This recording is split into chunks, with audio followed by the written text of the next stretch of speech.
कार्यक्रम कृति यात्रा।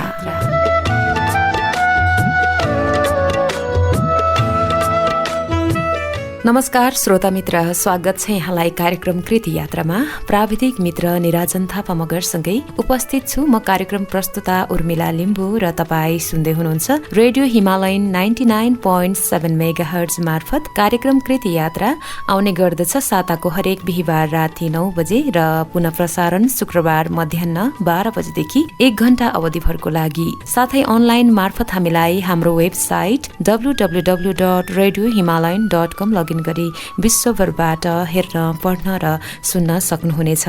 कार्यक्रम कृति यात्रा मार्फत हामी विभिन्न कृतिहरू वाचन गर्ने गर्दछौँ। कार्यक्रमलाई पहिलेदेखि नै सुनेर साथ दिइरहनु भएको छ भने त पक्कै पनि यहाँलाई कार्यक्रमको बारेमा जानकारी नै छ। तर पहिलो पटक मात्रै सुन्दै हुनुहुन्छ भने यहाँलाई म कार्यक्रमको बारेमा जानकारी गराउन चाहन्छु। कार्यक्रममा हामी लगातार 4 सातादेखि नवलेखिका सुषमा रूपाबुङ राईको पहिलो कृति उपन्यास लाहुरिने फूल वाचन गरिरहेका छौँ। उपन्यास लाहुरिने फूल एउटा प्रेम कथा हो जसमा लेखकले लाहुरे जीवन परिवेशसँग नै सम्बद्ध रहेर उपन्यास लेख्नु भएको छ।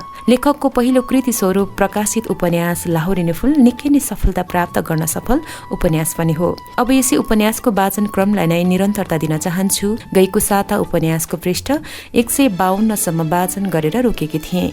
आज पनि 152 बाट नै वाचन सुरु गर्न अनुमति चाहन्छु।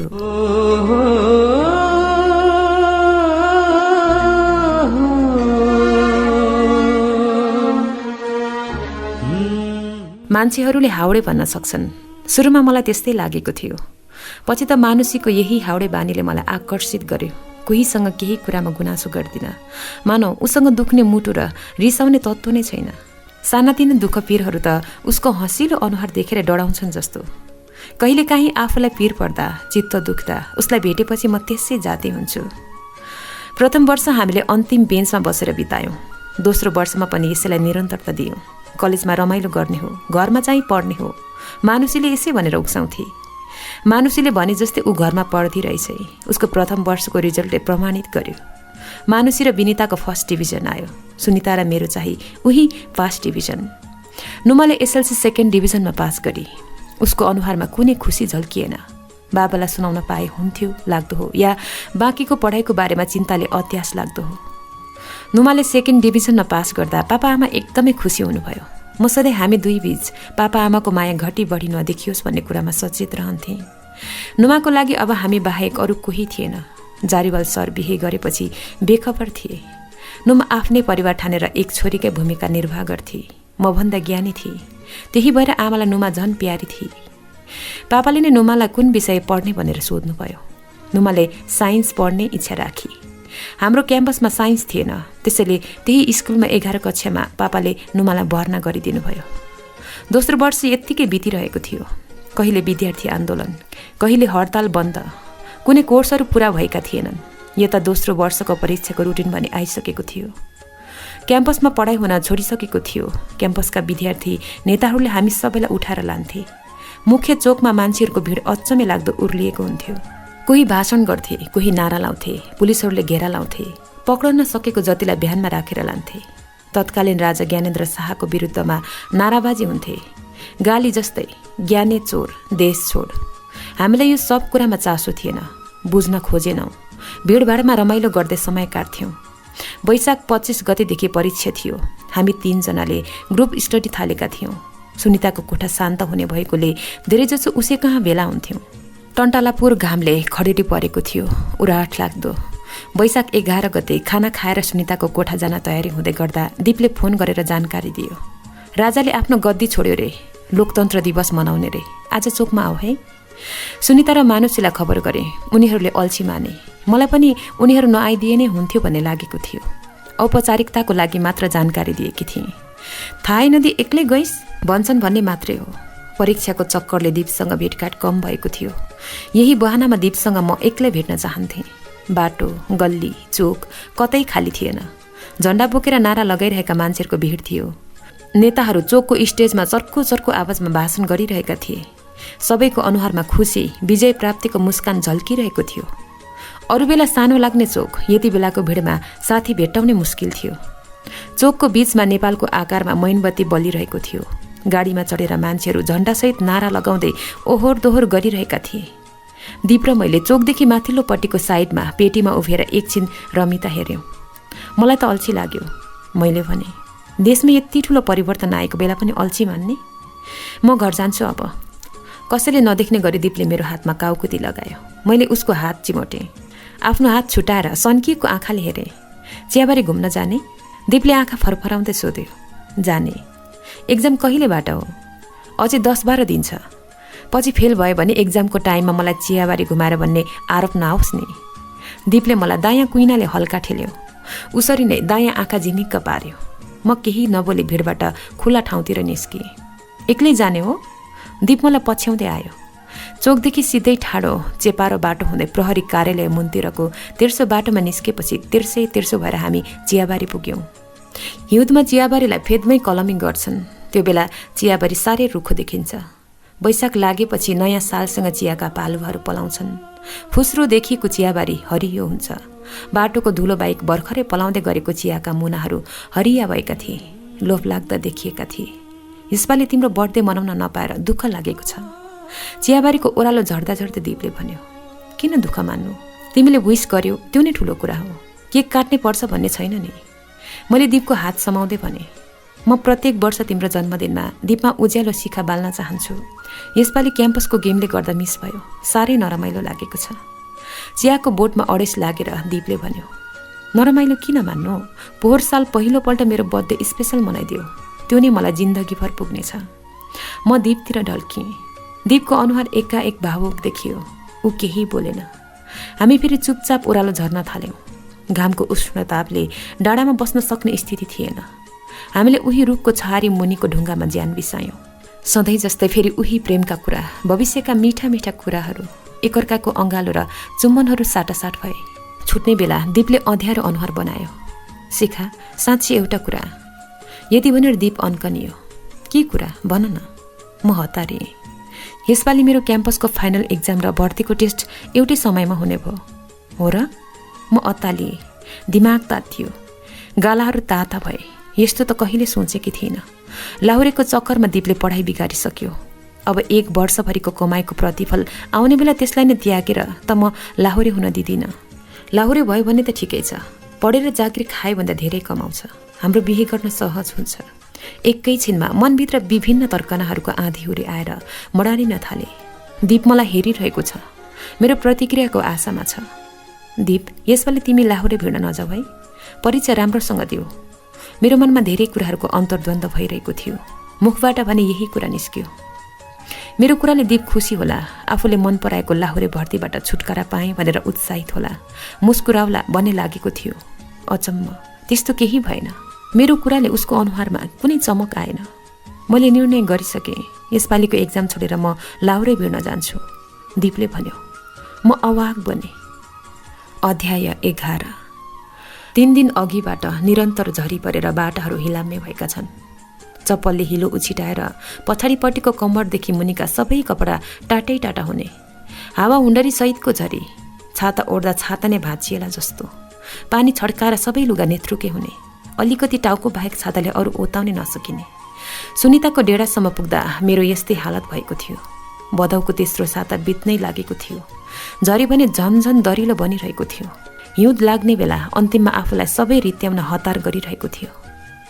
मौसम साह्रै पिन्चे भएको थियो। नरोकिने खालको। सिमसिमे झरीसँगै रुमलिरहेको थियो। भुइँ कुहिरोले नजिकैको दृश्य पनि नदेखिने। खुला ठाउँमा लुकामारी खेल्न सकिने। सकस लाग्दो। यस्तै सकस लाग्दो मौसममा हामी दुई अझ सकस लाग्दो परिस्थितिमा गुज्रिरहेका थियौँ। दीप भोलि गाउँ जाँदैछ। ऊ उतैबाट लाहुर भिड्न जान्छ। मलाई कलेजको परीक्षा छाडेर जाँदैछ भन्ने कुराले पिरोलिरहेको थियो। परीक्षा देऊ। मैले दीपलाई धेरै सम्झाएँ। होइन शिखा, यो पटक मात्रै मेरो उमेरले भ्याउँछ। लाहुरे नै भिड्छु। दीपले जिद्दी गर्यो। पढाइमा तेज, देशको ठुलो बैंकर हुने लक्ष्य बोकेको सुनौलो यात्रामा निस्केको मान्छेलाई मैले ऊ स्वयंले कहिले नदेखेको बाटो देखाएकी थिएँ। उसले त्यो ढोका पार गर्न सक्छ कि सक्दैन, त्यो भविष्यको कुरा थियो। पहिलोचोटि मैले जबरजस्ती धकेलेर पठाएँ। दोस्रोचोटि ऊ आफै अघि सर्यो या सर्न बाध्य भयो। दीपले मेरै खुसीको लागि यस्तो त्याग गरिरहेको छ। मलाई पाउनका लागि आफ्नो चाहनालाई तिलाञ्जली दिँदैछ। थोरै खुसी, धेरै आत्मग्लानीले मेरो छाती बिरोलिरहेको थियो। यस्तो बेला चियाबारीको लपडाँडामा बस्ने अवस्था थिएन। मानुषीको गर्ल्स होस्टेलमा दीप आउने कुरा भएन, दीपको बोइज होस्टेलमा म जाने कुरा भएन। सुनिताको कोठामा हामीले आजको डेटिङ स्पट बनाएका थियौँ। हामीलाई कोठा जिम्मा दिएर सुनिता मानुषीको होस्टेलतिर गई। निस्किने बेला मलाई फोन गर्नु, दिउँसो भोक लाग्यो भने बिस्कुट छ नत्र चाउचाउ बनाएर खाए हुन्छ, चिया चिनी छ, दुध चाहिँ छैन। म सधैँ ब्ल्याक टी मात्र खाने भएकोले जाँदा जाँदै सुनिताले घरबेटी हुनाको औपचारिकता पूरा गरेकी थिए। बाहिर मौसम जसरी रोइरहेको थियो त्यसरी नै हाम्रो मन रोइरहेको थियो। हुन त दीप कतै टाढा जाने होइन, पोहोर साल गएकै त हो, यसपालि किन हो? निकै नै भावुक भइरहेको थियौँ हामी। छुट्टिनुभन्दा पनि दीपले 1 वर्षभरिको मेहनतलाई छाडेर जानुको पीडा हामी दुवैलाई थियो। अरू बेला भए सार्वजनिक स्थान नै किन नहोस्, देख्न साथ हामी अत्तालिँदै बोल्छौँ, चिल्ले चल्ला टिप्न खोजे चाहिँ एकअर्कालाई हापछाप गरिहाल्छौँ। आज एकान्त ठाउँमा भेट्दा पनि एकअर्कासँग खुल्न सकिरहेका थिएनौँ। हामीले एकअर्कालाई भन्नु धेरै छ, तर शब्दहरू फुरिरहेका थिएनन्। म लाहुरे भइन भने तिमी मलाई छाडेर जान्छौ शिखा। हामी बेडको भित्तापट्टि अडेस लाएर बसिरहेका थियौँ। मनभित्र धेरै कुराहरू खेलाउँदै एकको होरिएको बेला दीपको प्रश्नले नराम्ररी थल्निए म। हो, मैले उसलाई हाम्रो बिहे होस् भनेरै लाहुरे भर्ती हुन पठाएकी हुँ, तर ऊ लाहुरे हुन्छ नै भन्ने पनि त छैन। अनि लाहुरे भएन भने के हुन्छ यसबारे मैले सोचेकै छैन। मलाई यति मात्र थाहा छ, म उसलाई छोड्न सक्दिनँ। मैले दीपलाई हेरेँ। मलिन अनुहार पारेर माया लाग्दा आँखाहरूमा त्यही प्रश्न सोधिरहे चाहिँ देखिन्थ्यो दीप। मेरो मुटु बाउडियो, आँखाहरू भिज्न थाले। उसँग टाढिने कुरा सोच्दा मात्रै पनि छाती पोल्न थालिहाल्छ, छटपटिन थालिहाल्छु म। तिमीले कसरी यस्तो सोच्न सक्यौ दीप? म तिमीबाट टाढा भएर कसरी बाँच्न सक्छु? मैले दीपको हात समातेँ।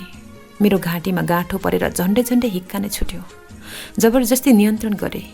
आँखा ओभानो भइसकेको थिएन। अर्कोपट्टि फर्केर दीपले थाहा नपाउने गरी टी सर्टको बाहुलीले आँसु पुछेर आँखालाई सुक्खा बनाए। घरिघरि मलाई डर लाग्छ शिखा, म कहाँदेखि कहाँ पुगिसकेँ तिमीलाई पाउनको लागि, सधैँभरि सँगसँगै रहेर हाँसी खुसी जीवन बिताउनको लागि। मैले त मेरो सपनाहरूलाई मिल्काएर तिमीले देखाएको सपनाको कर्जा लिँदैछु। यो कर्जा मुक्त गर्न नसकेर थलिएको बेला तिमी नै साथमा भएनौ भने मेरो के हाल हुन्छ होला? दीपका ओठहरू थरथराएका थिए। मैले पक्रेको दीपको हात अस्वाभाविक कामिरहेको थियो। उसका आँखाहरूमा काला बादलहरू मडारिरहेका थिए। अहिले नै झरी परिहाल्ला जस्तो उसको निर्दोष र साह्रै माया लाग्दो अनुहार देखिएको थियो। जीवन यति सुन्दर हुन्छ भनेर तिमीले महसुस गर्न सिकायौ। तिमीसँग भेट नभएको भए जीवनको यो सुन्दरता र बाँच्नुको यति मिठो अर्थ कहिले देख्न सक्दिनथे। तिमी बिनाको जीवन त म कल्पना पनि गर्न सक्दिनँ दीप। दीपको छातीमा टाउको अड्याउँदै मैले भने। दीपले आफ्नो दुवै हातले बेरेर मलाई आफूमा टाँस्यो। हाम्रा मुटुहरू आम्ने सामने जोड जोडले डोक डोक गर्न प्रतिस्पर्धा गरिरहेछे लाग्थे। कति मिठो अनुभूति, जहाँ जीवनका सुन्दर रङहरू देखिन्छन्, बाँच्ने साहस भेटिन्छ अनि अझ धेरै बाँच्ने ऊर्जा मिल्छ। मलाई हाम्रो प्रेममा विश्वास छ, तिमीप्रति विश्वास छ। त्यही पनि किन हो आजकल मन अलि अत्तालिन्छ। तिमीलाई गुमाउँछु कि भन्ने डरले मनमा घुचिरहन्छ। दीपले मेरो कपाल सुमसुमाउँदै भन्यो। हामी दुवै पग्लिरहेका थियौँ। जसरी दीप जल्दै आफ्नो उज्यालो शिखासँग पग्लिँदै जान्छ, हामी एकअर्काको मायामा यसरी नै सँगसँगै दीप शिखा भनेर पग्लिरहेका थियौँ। हाम्रो प्रेमको यात्रामा हामी पहिलोपटक जसरी भावुक हुँदै थियौँ। एकअर्कालाई गुमाउने डर मनमा जाग्दै थियो। एकअर्काप्रति आफ्नो प्रेमप्रति विश्वास भएर पनि किन हो विश्वासलाई नै डरले पेलिरहेको थियो। दीपले क्याम्पसको अन्तिम परीक्षा छाड्नु परेको पीडाले आक्रान्त बनाएर हामी दुवैलाई त्यसै भावावेगमा ल्याइरहेको थियो। दीप, तिमी मदेखि टाढा भयो भने नि? दीपप्रति विश्वास थियो, सोध्न आवश्यक थिएन, तर सोध्न मन लाग्यो, सोधिहालेँ। प्रेमको विशेषता नै हुनुपर्छ यो, जुन कुरा आफूलाई थाहा भएर पनि सोध्न मन लागिरहने। दीपले आफ्नो छातीबाट मेरो चिउडो उठायो, मेरो आँखामा आफ्नो आँखा जुधाएर भन्यो, शिखा बिना दीपको कुनै मूल्य छ र? मान्छेहरूले दीपलाई किन घरमा सजाउँछन्? किनकि दीपसँग अन्धकारलाई हटाउने उज्यालो शिखा छ, नत्र त दीपको कुनै अस्तित्व नै रहने थिएन। तिमी बिनाको मेरो जीवनको कुनै मूल्य नै हुने छैन शिखा। तिमीलाई बिर्सेको दिन मेरो अस्तित्व नै समाप्त हुनेछ। तिमी मेरो जिन्दगी हौ, तिमी बिना बाँच्नुको अर्थ नै रहने छैन। बोल्दा बोल्दा दीपका आँखामा पानी जमेर पोखरी भरिएको थियो। एकाएक झरना बनेर बग्न थाल्यो। गाला, ओठ, नागेर घाँटीतिर झर्न थाल्यो। आज दीप साह्रै पिन्चे भएको छ। थोरै समयमा धेरै उतार चढावहरू आएर होला। साना साना कुरामा उसका आँखाहरूले पानी निकाल्न थालिहाल्छन्। मरुनु त सामान्य हो, मेरो लागि त आँसु सधैँ आँखाकै डिलमा बसेका हुन्छन्। लाग्छ ससाना कुराहरूमा पुर्लुक पुर्लुक झरिरहन्छन्। दीपको यो हालत देख्दा उसको मायाले हुरुक्कै बनाएर एक्कासी भित्रैबाट भक्कानो फुट्यो। गर्ल्याम्मे अँगालो हालेर म हिक्किकाएँ। दीप, तिमीबाट म कहिले अलग हुने छैन, प्लिज नरौ न। आफै रुँदै मैले दीपलाई फकाएँ। शिखा, तिमी बिना बाँच्न सक्दिन, बाँचिहाले पनि बाँच्न चाहन्न। दीपले रुँदै बाँचा गर्यो। आफ्नो अँगालो अझ कसिलो बनाएर मलाई आफूतिर कस्यो। हामी एकअर्काको न्यानो अँगालोभित्रको प्रेमिल संसारमा हराइरहेका थियौँ। सारा दुःख पीडा बिर्सिए जस्तो हलुका महसुस पनि भइरहेको थियो। अँगालोभित्रको रापले हामी पग्लिँदै थियौँ, बाहिरको संसार भुल्दै थियौँ। दुवैको सास फेराइको गति बढिरहेको थियो। मुटुको चाल त अघिदेखि नै बाहिर निस्केला जस्तो जोडले धड्किरहेको थियो। दीपको शरीरबाट निस्केको मिठो बास्नाले म लट्ठिँदै थिएँ। हात खुट्टा जिउ नै शिथिल हुँदै जाँदै थिए। दीपले कापिरहेका हातले मेरा गाला समातेर बिस्तारै आफूतिर तान्यो। म अवचेतनले थलिँदै थिएँ। शरीरमा मिठो काउकुती चलिरहेको थियो।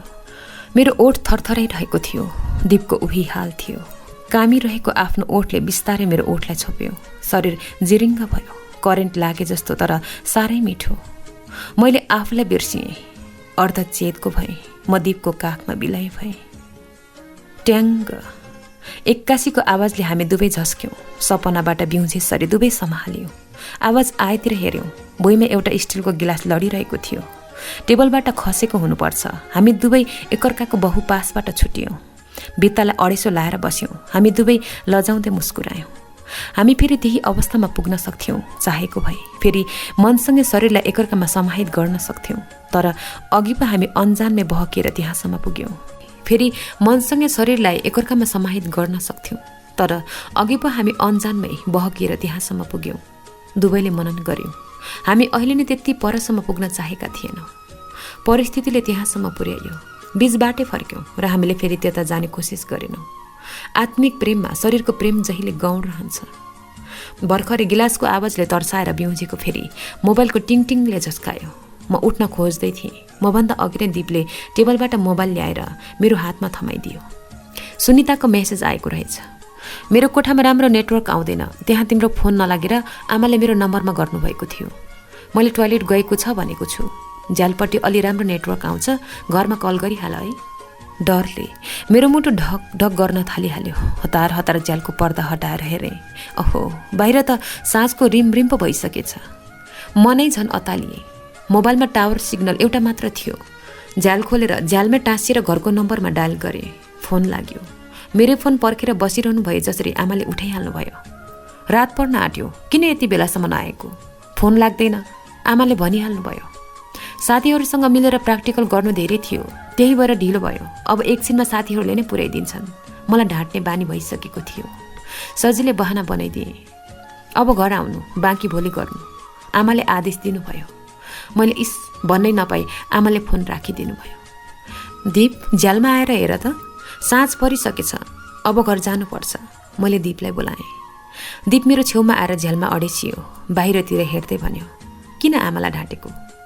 कति छिटो 4-5 घन्टा बितेछ। साथै हुँदा समय कति छिटो बित्छ। एक्लै हुँदा यही समय कति ढिलो हिँड्छ। कहिले काहीँ त लाग्छ समय एकनाश हुँदैन। हामी रमाउँदा आरिसे भएर छिटो छिटो हिँडिदिन्छ। अनि के भन्नु त, म तपाईँको ज्वाइँसँग छु भन्नु नि। दीप जोडले हाँस्यो। उसको खप्टिएको दाँत पुरै देखियो। उसको खप्टिएको दाँतको हाँसोले नै मलाई मोहनी लागेको हो। आज त झनै उसलाई सुहाएको लाग्यो। अनि त्यसो भनेर म घर नजानु? घरबाट खेदै हाल्नुहुन्छ, अनि म कहाँ जानु? दीपलाई कुइनाले धकेलेर मैले नखरा पारेँ। दीपले मेरो कुममा आफ्नो टाउको अड्यायो। बोइज होस्टेलमा आउन मिल्दैन, अरूतिरै भगाएर लगिहाल्छु नि। दीप रोमान्टिक बन्यो। साँच्चै? मेरो विश्वास लाग्दैन? हिँड न त लु, अहिले भगाएर लान्छु। म कहाँ यसरी चुपचाप भागेर जान्छु? मलाई त रक्सी बोकेर माग्न आउनुपर्छ। सानले जाने हो। शिखा, आज हामी भगवानलाई साक्षी राखेर कसम खाउँ, जुनसुकै परिस्थिति आए पनि एकअर्काको साथ छोड्ने छैनौँ भनेर। दीपले रुन्चे अनुहार पारेर मेरो आँखामा हेऱ्यो। मेरो विश्वास लाग्दैन? किन कसम खानु? विश्वास नहुनेहरूले पो कसम खाएर नाटक गर्छन्। भन्न मन लागेको थियो, तर कुरा लम्बिन्छ भनेर चुपचाप हात ताने। आँखा बन्द गरेर भने, म भगवानलाई साक्षी राखेर भन्छु, जस्तो सुकै परिस्थिति आइपरे पनि तिम्रो हात छोड्ने छैन। दीपले पनि मेरो हातमाथि आफ्नो हात राख्यो अनि भन्यो, आज भगवानलाई साक्षी राखेर म बाचा गर्छु, जुनसुकै परिस्थिति बाधा अडचन आए पनि यो हात छोड्ने छैन। दुवैले आँखा खोलेर हेऱ्यौँ। आँखाभरि एकअर्काको माया छचल्किरहेको थियो।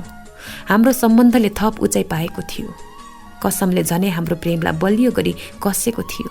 प्रेमको गहिराई जति भए पनि, उचाइ जति भए पनि अन्ततः प्रेम तौलने नाप्ने भनेको महसुस गरेर नै त रहेछ। मैले सुनितालाई फोन गरेँ। ढिलो भयो, हामी त्यतै आउँछौँ, ढोकामा तालचा लाएर। मानुसी र तिमीले मलाई घर पुर्याइदिनु है। क्याम्पसको गेटमा आइपुग्ने बेला कल गर्छु। बाहिर निस्कनु ल। मैले गज्याङ गुजुङ भएको बेड कभरलाई मिलाएँ। बाहिर निस्कन लाग्दा ढोका खोल्नै लाग्दा दीपले मलाई पछाडिबाट बिस्तारै तान्यो र छातीमा टाँस्यो। म झनै जोडले टाँसिएँ। छातीभित्रै पसिहाल्नु गरेर उसलाई च्याप्पै अँगाले। उसले मेरो अनुहार माथि उठाएर मेरो निधार, गाला र ओठमा एक एक गरेर चुम्यो। मैले आँखा चिम्म गरेर उसको चुम्बनको मिठो आवाजलाई आफूभित्र समाहित गरिदिएँ। बाहिर रात बढ्दै थियो। छेउको बाटो चिन्न मुस्किल थियो। मन झन् अतालियो। हामी छिटो छिटो हिँड्न थाल्यौँ। सास फेरेको आवाज बाहेक कुनै शब्द निस्केन। टोडी खेलदेखि क्याम्पसतिर निस्कने उकालो लागेपछि बाँसगारीको छेउमा पुग्दा दीपले बोलायो, शिखा। हजुर। पछि छोरीको नाम के राख्न मनपर्छ तिमीलाई? दीपले कल्पनै नगरेको प्रश्न गर्यो। म खितितिति गर्दै हाँसेँ। उसको प्रश्नले अलिकति लाज र धेरै रमाइलो लाग्यो। छोरी नै हुन्छ भन्ने त छैन नि। मलाई तिमी जस्तै सुन्दर छोरी नै होस् भन्ने लाग्छ। दीपले मेरो हात जोडले समात्यो। मलाई चाहिँ तिमी जस्तै दाँत खप्टिएको ह्यान्डसम छोरा होस् भन्ने लाग्छ। हामी दुवै हा हा हा गरेर जोडले हाँस्यौँ। अँध्यारो भइसकेकोले यति बेला दीपको खप्टिएको दाँत हेर्न नपाएकोमा चुकचुक लाग्यो। त्यसो भए तिमी छोराको नाम राख, म छोरीको नाम राख्छु है। आजै छोराछोरीको न्वारन गरिदिने हो त? मैले मजाक गरेँ। हामी क्याम्पसको गेट छेउमा आइपुगेका थियौँ। मैले सुनितालाई फोन गरेँ। फोन गरेको 2-3 मिनटमा सुनिता र मानुसी आइपुगे। मैले सुनिताको कोठाको चाबी दिएँ। दीपसँग हाई हेल्लो भएपछि उनीहरू मेरो घर जाने बाटोतिर अघि लागे। दीप र म फेरि अँगालोमा बाँधियौँ। अँगालोबाट अलगिएपछि हात समायौँ। रुन्चे मुखले बाई भन्यो। सदा छुट्ने बेला हात हल्लाएर बाई भन्ने गर्थ्यौँ। आज हात समातेर मुखले मात्र बाई भनेर बिदा भयौँ। हामी छुट्न चाहँदैनथ्यौँ। बलजफ्ती घडीका काँटाहरूले हामीलाई छुटाएका थिए। वर्षायामको हिले झरीबाट राहत दिँदै असोज महिना आयो। भदौभरि नथामिएको झरी असोज लागेपछि कहिलेकाहीँ मात्र पर्न थाल्यो। अलिअलि चिसो बढे पनि दिनभरि घामले न्यानो बनाउँथ्यो। आकाशमा बादलहरू कहिलेकाहीँ मात्र देखा पर्थे। निलो आकाश सफा र सुन्दर देखिन्थ्यो। लभडाँडामा एक्लै बसेर त्यही निलो आकाश र परपरको क्षितिज हेर्दै म समय बिताइदिन्थेँ। सपनाहरू क्षितिज जस्तै टाढा छन्। जति छुन खोज्यो त्यति नै टाढिँदै जाने। भेट्टाउने मुस्किल। असोज पहिलो हप्ता दशैँको बिदा सुरु भयो। यसपालि दशैँ अलिक छिटो परेको थियो। सबै विद्यार्थी लगायत सदरमुकाममा रहेका सरकारी कर्मचारीहरू यसपालि एकदमै खुसी र उल्लासका साथ आफ्नो गाउँ गए। देशमा द्वन्द्वको अन्त्य भएर माओवादी र सरकार बीच 12 बुँदे शान्ति सम्झौता भइसकेको थियो। नत्र त बाटोमा हिँडुल गर्न एकदमै जोखिमपूर्ण यात्रा हुन्थ्यो। बाटोतिर एम्बुस थापिएको हुन्थ्यो। अनावश्यक केरकार, शङ्का लाग्न साथ अपहरणमा परिने। घरबाट निस्केपछि फेरि फर्केर आउन पाउँदा ठुलो खुसी मिल्थ्यो। धेरैजसो विद्यार्थीहरूलाई छुट्टीमा गाउँ जाँदा बाटोमा माओवादीहरूले जबरजस्ती प्रशिक्षण दिन्थे। सकेसम्म उनीहरूलाई आफ्नो सेनामा भर्ना गर्न खोज्थे भने कति चाहिँ सेनाको सुराकीको आरोपमा अनावश्यक केरकारमा पर्थे। कतिलाई निर्दोष हुँदाहुँदै यातना दिन्थे। माओवादीले छोडिसकेपछि उनीहरूलाई नै सेनाले माओवादीको सुराकीको आरोपमा पक्रेर दुःख दिन्थ्यो। क्याम्पस पढ्न आएको पहिलो वर्ष दशैँ बिदाको छुट्टीमा घर जाँदा दीप र यलहाङ दाइलाई बाटोमा माओवादीलाई पक्रेर राखेछ। विद्यार्थी हो भन्दै किताबहरू देखाउँदा समेत सदरमुकामबाट सेनाको सुराकी बनेर आएको भनेर दुःख दिएछ। कसो गर्दा दीपको गोजीमा विद्यार्थीको परिचय पत्र रहेछ। उसले परिचय पत्र देखाएपछि छोडिदिएछ। तर यलहाङ दाइले चाहिँ होस्टेलमा छाडेको हुनाले माओवादीहरूले एक दिन आफैसँग राखेछ। भोलिपल्ट मात्र छोडिदिएछ। त्यो पनि गाउँकै एकजना चिनेको माओवादीसँग भेट भएपछि। त्यही साल यलहाङ दाई भर्ती भएर लाहोर जानुभयो। मलाई यो घटना दीपले अस्ति भर्खरै मात्र सुनाएको थियो। एक दिन यलहाङ दाईले मलाई फोनमा भन्नुभएको थियो, पढ्ने मन हुँदाहुँदै भर्ती भएर जानु पर्यो। दीपले यो घटना सुनाएपछि मैले अनुमान लाएँ, पक्कै यलहाङ दाई देशको परिस्थितिबाट दिक्क भएर सुरक्षित हुन भर्ती भएर भाग्नु भएको हो। युद्धमा होमिएका माओवादीहरूसँग एक रात बिताउँदा आफ्नो मूल्य महसुस गर्नुभयो होला। दशैं तिहारमा सदरमुकाम त माहुरीले छाडेको घार जस्तै सुनसान हुँदो रहेछ। गाउँबाट पढ्न र जागिर खान आएका मान्छेहरूको उपस्थितिले मात्र भिड बनाएको हो। यहाँ रोडमा हिँड्ने मान्छेहरू र गाडीहरू ठोक्किन खोज्ने मान्छेले भरिएका चोक र पसलहरू दशैं र तिहारको समयमा त कस्तो शोकमा डुबेको जस्तो शान्त भयो।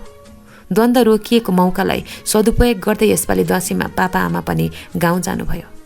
दशैं मान्न छाडेकोले पापा आमासँग छुटेर बस्दा त्यति धेरै नरमाइलो लागेन, बरु एक खालको मुक्ति पो भयो। हामी कहिले चियाबारी घुमेर कहिले घरमा चित्र कोर्दै गफ गरेर दिनहरू बिताउन थालेका थियौँ। दीपले पहिलो सिलेक्सनको परीक्षा धरानमा दिएर फर्किएको थियो। नेटमा नाम पर्खिनु पर्ने थियो। पोहोर साल टेस्ट राम्रो भए पनि नेटमा नाम नआएकोले यसपालि एकदमै डर लागिरहेको थियो। पहिले गाउँमा तिहारको बेला सेलरोटीको खुबै महत्त्व हुन्थ्यो। तिहार र सेलरोटी परिपूरक लाग्थे। त्यही झझलको मेटमा नुमा र मैले तिहारमा सेलरोटी बनाउने सल्लाह गऱ्यौँ। हामीलाई बनाउन त आउँदैन थियो, तै सिकौँ भन्ने कुरा भयो। किचनमा हाँस्दै रमाइलो गर्दै बल्ल बल्ल ठ्याक्कै जेरी जस्तो सेलरोटी बनाएर खायौँ। बिहानै किचनमा झरेको दिनभर निकै समय किचनमा बितायौँ। दिउँसो कोठामा पसेपछि मैले मोबाइल हेरेँ। 4 मिसकल आएको रहेछ। दीपले गरेको एउटा मेसेजको खाम देखायो। हतार खोलेर पढेँ। शिखा, किन फोन नउठाएको? नेटमा पहिलो टेस्टमा पास भएको नाम आयो। यति थियो मेसेजमा। मैले दोहोऱ्याइ तेह्रै पढेँ। आकाशमा उडु चाहिँ शरीर पुरै हल्लुका भयो। खुसीले के गरौँ कहाँ जाउँ भयो। हाम्रो सपनाको क्षितिज एक कदम वर नजिकिएको थियो। अध्याय 12। जाडो निकै बढेको थियो। जरी नपरे पनि कुहिरोले घाम छलेर न्यानो प्रकाश धरतीमा आइपुग्नै पाउँदैन थियो। उसै हिउँद लाग्दै गएपछि घामको राप मलिन हुँदै जाने भइहाल्छ। कार्तिकको अन्तिम साता तिहार सकिएपछि पापा आमा गाउँबाट आउनुभयो। कलेजको बिदा सकियो। नुमा र म आफ्नो कलेज जान थाल्यौँ। विनिताको बच्चा जन्मियो भनेर सुनिताले अर्को समाचार सुनाए। प्रेग्नेन्ट भएर पो कलेज आउन नमानेकी रहेछ। सुनिताले सुनाइसकेपछि मैले विनिताप्रति प्रतिक्रिया जनाएँ। अब त्यसको लाइफ त्यत्तिकै सकिने भयो, मानुसीले भने। खै त्यसको भाग्यमा नै त्यही लेखेको होला नि। अहिले त ऊ छिटो बिहे गर्यो भनेर आफै पछुतो मान्छे। राम्रो पढेर बाबा आमालाई खुसी दे भनेर मलाई पो सम्झाउने भएकी छे, सुनिताले भने। दीप र मेरो फोनमा नियमित कुरा हुन्थ्यो। उसको खुब याद आउँथ्यो। क्याम्पस जाने बाटो, चियाबारी, लभडाँडा जताततै उसकै यादहरू घुमिरहन्थे। अब मङ्सिर लाग्न साथ पोखरा जानुपर्छ। ट्रेनिङ र सेकेन्ड एन्ड लास्ट सेलेक्सन हुन्छ, दीपले भनेको थियो। मङ्सिर 2 गते पोखरा जाँदैछु, दीपले फोन गर्यो। खाना खाँदै गर्दा फोन गरेको कारण राम्ररी जानु, शुभयात्रा भन्नुबाहेक केही कुरा भएन। मैले फोन राख्न हतार गरेँ। उसले पुगेपछि गर्छु भनेर फोन राख्यो। भोलिपल्ट दिनभरि फोन आएन। व्यस्त भयो होला, बेलुकी गर्ला भनेर चित्त बुझाएँ। बेलुकी खाना खाएपछि कोठामा पसेर मोबाइल हेरेँ। अझै गरेको थिएन। यताबाट गर्दा उसलाई डिस्टर्ब हुन्छ भनेर गरिन। उतैबाट फोन आउँछ कि भन्दै हातमा फोन खेलाएरै बेडमा ढल्किरहेँ। निन्द्रा आएन। आधा रातसम्म छटपट भइरह्यो। के राम्रा नराम्रा कुराहरू दिमागमा खेले। घरिघरि झसङ्ग बनाउँथ्यो। मिसकल गरेँ, फोन गयो। ढुक्क भयो मन। भोलिपल्ट उठेदेखि नै फोन साथै राखेँ। कलेजमा हुँदा पनि साइलेन्समा राखेँ। दिनभरि कल आएन। रात पर्यो, आएन।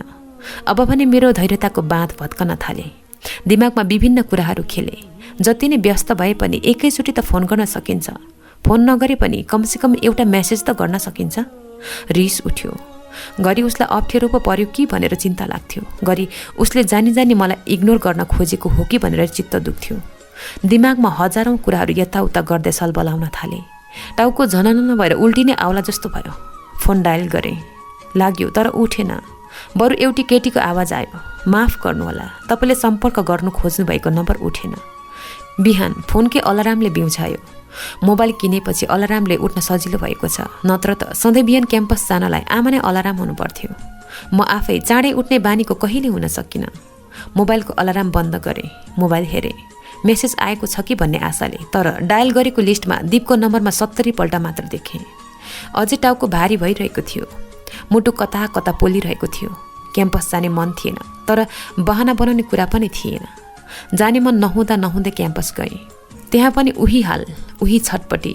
सरले के पढाएर जानुभयो, एकै शब्द बुझिन। मेरो शरीर मात्र त्यहाँ थियो, मन भने कहाँ कहाँ पुगी हिँड्थ्यो। के भयो शिखा, किन यस्तो अँध्यारो? दीपको याद आयो हो? पछिल्लो पिरियडको सर गएपछि मानुसीले जिस्काई। म जिस्किने मुडमा थिइनँ। होइन, अलि पेट दुखेको छ, मैले ढाँटेँ। केही कारणले दुखी हुँदा कसैले के भयो भनेर सोध्यो भने पेट दुख्यो भन्ने शब्द निस्किन्छ मेरो मुखबाट। यो मेरो पुरानो आदत हो। मिन्स भयो? सुनिताले सोधी। पेट दुख्यो भन्दा केटीहरूले सबैभन्दा पहिले शङ्का गर्ने ठाउँ नै मिन्स अर्थात् महिनावारी हुनु हो। भन्ने शैलीमा टाउको मात्रै हल्लाएँ। कोहीसँग बोल्न मन थिएन। त्यसो भए घर गएर तातो पानीले सेक, धेरै दुख्यो भने मेडिकल गएर औषधि खाँदा हुन्छ, मानुसीले भने। क्याम्पसबाट फर्केपछि घरमा पनि उही बहाना पारेँ। खाना नखाई युनिफर्मसँगै बेडमा पल्टिएँ। मोबाइलमा दीपका फोटाहरू हेर्न थालेँ। नुमाले कोठामै तातो पानी ल्याइदिए। खाना ल्याइदिन्छु भन्दै थिए, मैले मानेन। बेलुकी 6 बजेतिर मोबाइल बज्यो। हातीमा भएको मोबाइल कसको हो भनेर हेर्दै नहेरी उठाएँ। शिखा, उताबाट दीपको आवाज आयो। दीपको स्वर सुन्ने बित्तिकै मरुभूमिमा तिर्खाएर प्याक प्याक भएको बेला पानी पाए जस्तै शीतल भयो। सास फेर्न नपाएर घिटघिटो हुँदा कसैले अक्सिजनको पाइप ल्याएर मुखमा जोडिदिएको राहत मिल्यो। चित्त दुखे जस्तो, रिस उठे जस्तो, सबै मिसिएर आँखाभरि आँसु जम्यो। यति दिन किन फोन भन्दा भन्दै भक्कान फुटेर मेरो रुवाई र बोलेको आवाज ककटेल भएर बाहिर निस्क्यो। सरी शिखा, नरौ न, तिमीले कल गर्यो होला, फोन साइलेन्समा राखेको थिएँ। अहिले बल्ल गल्लावाल मामाहरूको आँखा छलेर टोयलेट सफा गर्न आउने दाइको फोन मागेर गरेको। मैले जानी यस्तो गरेको होइन। लाटी, तिमी जस्तो कुरा बुझ्ने मान्छे यसरी रुन्छ त? अनि पुगेपछि पुग्यो भनेर म्यासेज पठाएको भए हुन्थ्यो त। भित्र गएर आरामले तिमीलाई फोन गर्छु भन्ने सोचेको थिएँ। गेटभित्र पस्दै सबै सामानहरू बाहिर छोड्नु भनेर अर्डर दिइहाल्यो। सबैले आफन्त साथीभाइ परिवारका सदस्यहरूलाई छोडे। मैले एकजना साथीसँग छोडेँ। तिमीले पक्कै फोन गर्छौ होला जस्तो लागेर फोन साइलेन्समा राखेर दिएँ। दीपको कुराले मेरो मन सिमलको भुवा बनेर उड्न थाल्यो। बादल हटेर घाम झल्मलायो। दिलभित्र उज्यालो बत्ती बल्यो। मन फुरुङ्ग भयो। अहिले नै अँगालो हालो जस्तो हुरुक्के हुने गरी माया लाग्यो। साँच्चै उसले जति माया संसारमा कसैले कसैलाई सायदै गर्लान्। ऊ त मलाई माया गर्नकै लागि जन्मेको हो। बरु मैले पो उसको बारे के नराम्रो सोचेँ। यस्तै लाग्यो। आई लभ यु दीप। धेरै कुराहरू थिए तर मुखले यति मात्र भन्यो, आई लभ यु टु शिखा। दीप लाडे स्वरमा बोल्यो। शिखा, अब म फोन राख्छु है। यति छिटो? टोयलेटमा धेरै बेर बस्यो भने चेक गर्न आउन सक्छ, दीपले मलिन स्वरमा भन्यो। मलाई अझै बोल्ने मन छ। मलाई पनि त छ, के गर्नु, यहाँ अनुशासन कडा छ। यो सबै हाम्रै भविष्यको लागि हो। केही समयपछि भेट भइहाल्छ, दीपले ढाढस दियो। मलाई तिम्रो याद धेरै आउँछ दीप, मैले रुन्चे स्वरमा भने। मलाई झन् धेरै आउँछ शिखा। बिरानो ठाउँ, बिरानो मान्छेहरूको भिडमा जब तिम्रो याद आउँछ, म एकछिन आँखा चिम्लन्छु र हेर्छु, तिमीलाई देख्छु। तिमी मलाई नै हेरिरहेको हुन्छौ। म मुस्कुराउँछु। तिमी मेरो मुटुको धड्कन बनेर हर पल धड्किरहेको हुन्छौ। तिमीलाई देख्न मन लाग्यो भने आँखा चिम्लिन्छु। तिमीलाई मेरो याद आउँदा आँखा चिम्लेर मुटु छामिएर म त्यही हुनेछु। दीपको स्वर एकदमै मलिन सुनिएको थियो। साँच्चै मैले कोठाभरि दीप देख्न थालेँ। उसले भने जस्तो आँखा चिम्लनै परेन। मिल्यो भने फोन गरिहाल्छु, नत्र सेलेक्सन सकिएपछि मात्र गर्छु। चिन्ता लिनु पर्दैन, यहाँ सबैको हाल उही छ, दीपले भन्यो। हुन्छ, म तिम्रो कल पर्खेर बसिरहनेछु। I miss you Deep. Take care. All the best for your future selection. मैले दीपलाई ढुक्क बनाउने कोसिस गरेँ। Miss you too. मलाई दीपको चुम्बनको आवाजले उसै रोमाञ्चित बनायो। खै त, दीपले सानो स्वरले सोध्यो। के नि? मैले नबुझे जस्तो गरेँ। त्यही नि, लास्टमा मैले के दिएँ? तिमीलाई चाहिँ फर्काउनु पर्दैन? दीपले हडबडाइँदै भन्यो। छिटो न, टोयलेट बाहिर कोही आए जस्तो छ। टिङ टिङ गरेर फोन काटियो। मैले गरेको चुम्बन सुन्यो कि सुनेन होला। खुल्दुली लाग्यो। फोन गरेको थाहा पाएर उसलाई नराम्रो पाउने हो कि? बाई भन्न पाइएन। बिस्मात लागिरह्यो। शनिबारको दिन चोकमा रेड क्रसको रक्तदान कार्यक्रम थियो। हिजै क्याम्पसमा सूचना आएको थियो। मानुसीले जाउँ भने प्रस्ताव राखेपछि हामी गयौँ। सुनिता र मेरो रक्तदान पहिलोपल्ट थियो। मानुसीको तेस्रो पल्ट रहेछ। 2 पटक त हस्पिटलमा इमर्जेन्सी नै दिएको अरे। मानुसीले हिजै सुनाएकी थिए। उसैले रक्तदानमा इन्ट्रेस्ट राखेकी थिए। पहिले गरिसकेको काम जसलाई पनि सामान्य लाग्ने रहेछ। रगत दिए बापत फ्रुटी र स्याउ पायौँ। फ्रुटी त्यही खायौँ, स्याउ चाहिँ हातेमा बोकेर फर्किँदै थियौँ। हाम्रो रगत सबैलाई चल्ने, हामीले छोएको पानी चाहिँ किन नचल्ने होला है? अप्रत्याशित तर सुनिताले ढुङ्गाभन्दा गरौँ प्रश्न गरे। म के भनौँ भएँ। त्यही त, सानो र ठुलो भनेर किन जात छुट्याएको होला है? अब त्यो जमाना गइसक्यो। खै, म बाहुनकी छोरी, तिमीले छोएको जहिले खान्छु त, मानुसीले भने। तिमी त खान्छौ नि, तिम्रो घर परिवारमा अरूले खानुहुन्छ त? तिम्रो घर जाँदा दलित हो भनेर जानेपछि घरभित्र हुल्न सक्छौ त? सदियौँदेखि जकडिएको यो कुरीति हट्न त्यति सजिलो छैन मानुसी। बाहिर बाहिर आफ्नो सहजताको लागि मात्र छुवाछुत मान्दिन भनेर हुँदैन। सुनिताले पीडा र आक्रोश मिश्रित स्वरमा भने। मानुसी र म ट्वाल्ल पर्यौँ। कलेजमा भेटेदेखि आजसम्म सुनिताले यसरी कहिले बोलेकी थिएन। ऊ कम बोल्ने र धेरै सुन्नेमा पर्थे। बरु विनिता धेरै बोलिरहन्थे। सधैँ शालीन र सोझी लाग्ने सुनिताको कुराले हामी नराम्ररी थलियौँ। मानुसीको अनुहारमा हीनता बोध झल्किएको थियो। उसले महसुस गरी होला, शिक्षित भएर आफू मात्र परिवर्तन हुनुभन्दा आफू सँगसँगै परिवार र समाजलाई शिक्षित बनाउँदै परिवर्तन गर्न सक्नुपर्छ। यो जिम्मेवारी रहेछ। मैले सुनिताको कुराबाट धेरै कुरा बुझ्ने मौका पाएँ। उनी मेरो घरभित्र त सधैँ पस्छिन्। पापा आमाले कहिले अप्ठ्यारो मान्नुहुन्न। सुनिताले पानी सारेर दिन्छे। पापा आमाले कुनै सङ्कोच नमानी पिउनुहुन्छ। ठुलो जातको होइन भन्ने देश विदेश घुमेर पापा आमाले बुझ्नु भएकै छ। पहिलोचोटि रगत निकालेकोले गर्दा होला शरीर अलि थकित भइरहेको थियो। मैले कोठामा ढल्केर दिनभर आराम गरेँ। बेलुकी झिसमिस भएपछि आमालाई सघाउन नुमा किचनमा झरे। मलाई अल्छी लाग्यो। झ्याल खोलेर एकछिन झ्यालसँगै टाँसिएर बसेँ। सिरिरिरी गर्दै चिसो बतास चलिरहेको थियो। अनुहारमा ठोक्किँदै बतासले मेरो कपाल आफूसँगै उडाएर लान खोज्दै थियो। बाटोमा मान्छेहरू हिँडिरहेका थिए। दिनभरिको थकाइ र व्यस्तताबाट छुटकारा पाउन यो समयमा खुला हावा खान धेरै मान्छेहरू बाटोतिर निस्कने गर्छन्। नुमा र म मात्रै हुँदा यसरी नै हावा खाँदै बाटोतिर खुबै निस्कन्थ्यौँ। पापा आमा हुँदा भने साँझमा निस्कने अनुमति थिएन। साँझ परेपछि छोरीहरू घरबाट निस्केको निको मान्दैनन् हरेक आमा बाबाहरू। छोरी अँध्यारोसँग मुकाबिला गर्न सक्दिन, असुरक्षित हुन्छ भनेर डराउँछन्। छोरी मान्छे भएर साँझमा पनि खुली आम हिँड्ने भनेर कुरा काट्छन् भनेर समाजसँग झनै डराउँछन्। छोराहरू त जन्मदै निर्भय हुन्छन्। उनीहरू जता पनि जुनसुकै समयमा फुक्का फल। उनीहरूलाई कुनै सीमाङ्कन कोरिँदैन। कहिलेकाहीँ सानो सानो स्वतन्त्रताको कुरामा छोरा भएर जन्मेको भए हुन्थ्यो भन्ने लाग्छ। छोरी भएर जन्मेकोमा त्यसै गुनासो लाग्छ। पेन्टिङ नगरेको धेरै भएको थियो। सुजी गुरुले जापान बोलाउने कुराको अहिलेसम्म कुनै समाचार सुन्न पाइएन। 1 वर्षै बितिसक्यो। अरू ठाउँबाट छानेर लगे होला। नेपालभरिबाट 5-10 जना भन्नुभएको थियो। पेन्टिङ गरौँ कि भनेर क्यानभास ठडाए। रङहरू ठिक्क पारे। अनायासै अघि दिउँसोको कुरा याद आयो। सुनिताले भनेको कुराहरू दिमागमा खेल्न थाल्यो। साँच्चै मान्छे बीचको भेदभाव अचम्मको छ। शरीरभित्रको रगत छुत हुने तर हातले छोएको पानी अछुत हुने। दिमागले के सोच्न थालेपछि फेरि पेन्टिङ गर्ने जाँगर चलेन। रङहरूलाई थन्काउँदै थिएँ। आमा आउनुभयो। म झस्सङ्ग भएँ। हत्तपत्त आमा मेरो कोठामा पस्नुहुन्न। उसो त दिनभरि व्यस्त भएर आउने समय नै पाउनुहुन्न। पहिले खाना पस्किसक्दा पनि नजर्दा बोलाउन आउनुहुन्थ्यो। नुमा आएपछि त त्यो काम नुमाको भयो। खाना खाने बेला भयो आमा, म झर्नै लागेको थिएँ। खाना खानु बोलाउन आएको होइन। आमा खाटमा बस्नुभयो। मैले आमाको अनुहारमा हेरेँ। आमा गम्भीर हुनुहुन्थ्यो। अब यसपालि बिहे गर्नुपर्छ। सायद हेराइसक्यौँ। 26 गतेको लगन चुरेको छ। सूर्य भोलि आइपुग्छ। आमाले सहसामै भनिसक्नुभयो।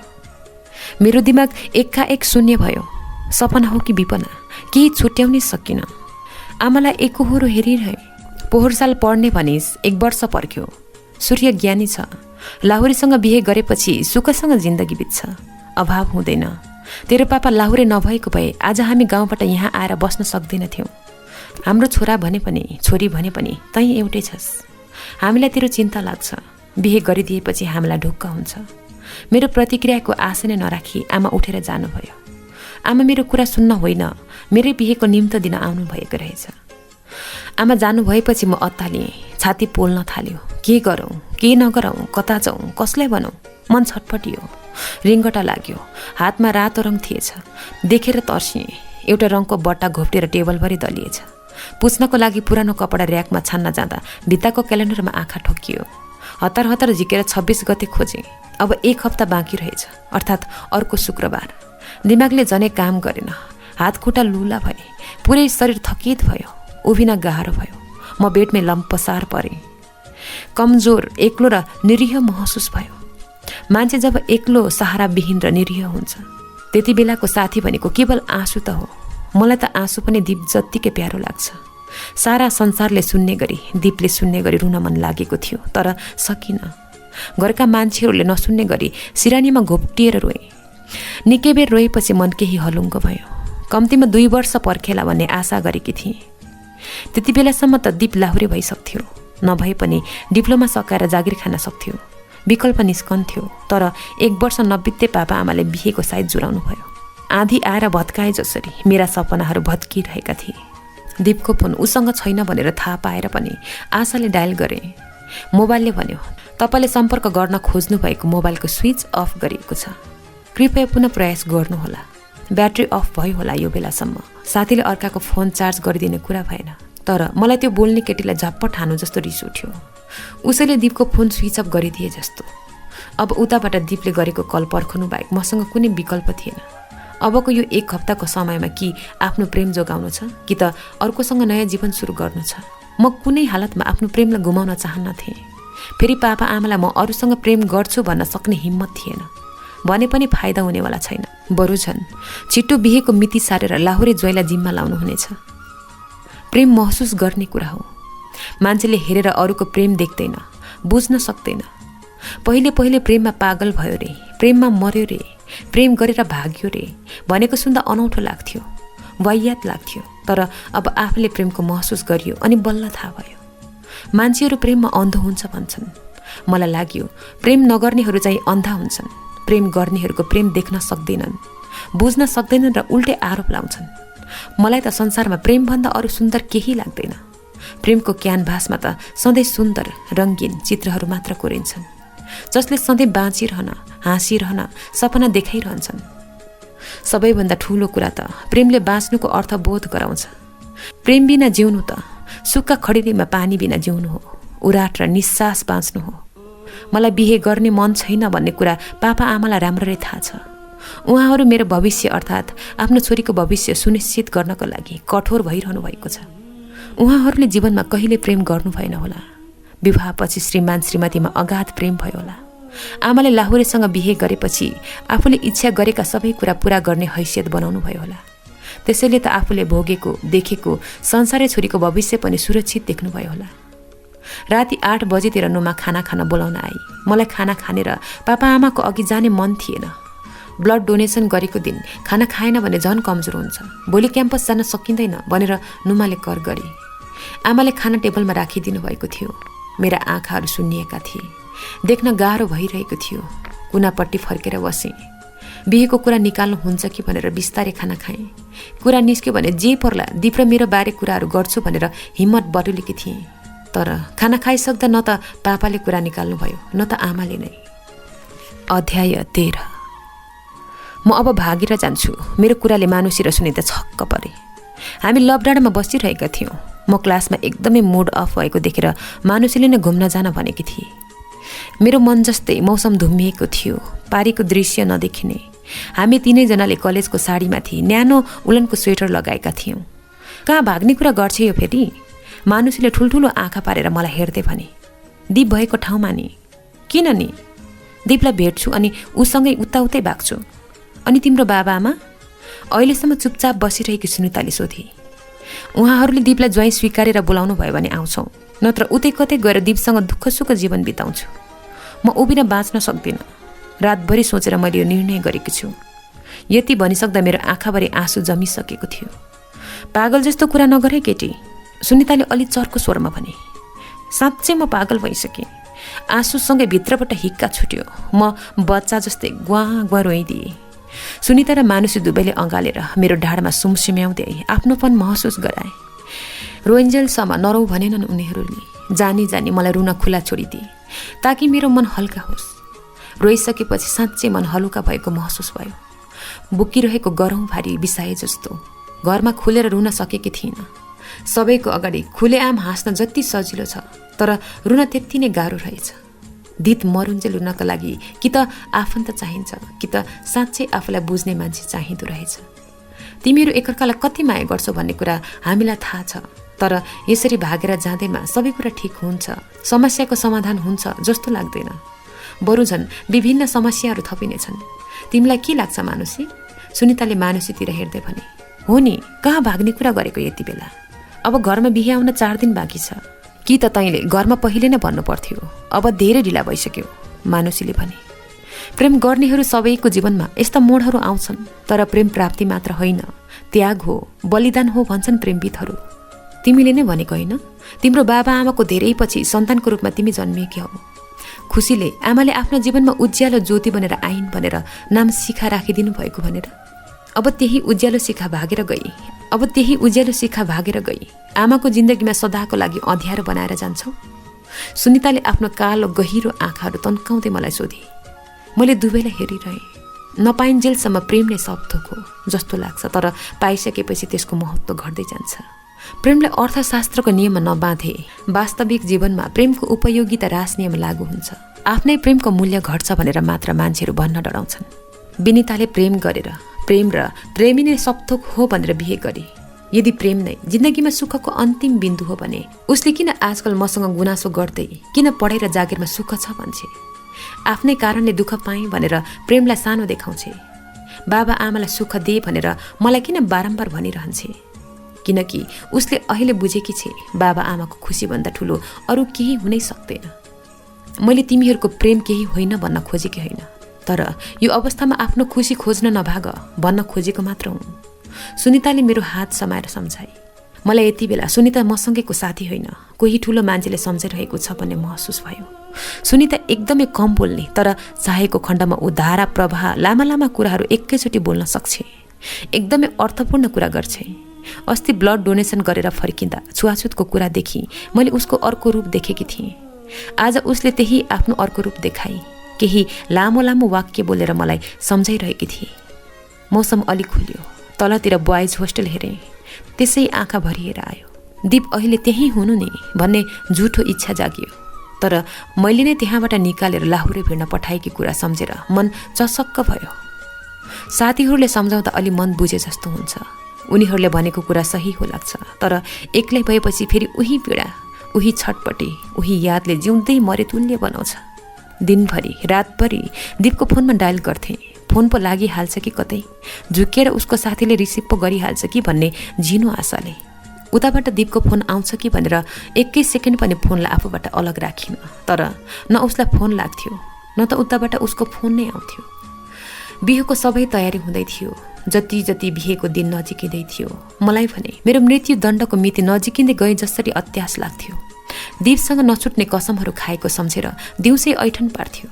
रातभरि आँसुले सिरानी भिजाएर उज्यालो हुन्थ्यो। घरिघरि यो सबै सपना होस् भनेर कामना गर्थे, तर विपना बनेर मलाई चिमोटिरहेको थियो।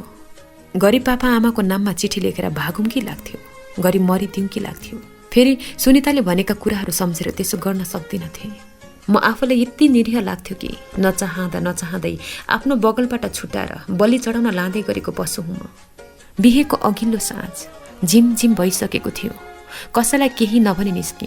बाटो चियाबारी हुँदै लबडाँडा पुगे। दीपसँग सुरुमा चिन्जान पहिलो भेटदेखिका सबै कुराहरू याद आए। पुक्का फाल भएर धरती आकाश थर्किने गरेर रुन मन लाग्यो, तर वरपर मान्छेहरू देखेर आफूलाई रोके। किलकिले दुखाउँदै आँखाबाट निरीह आँसुहरू मात्रै बगाइरहे।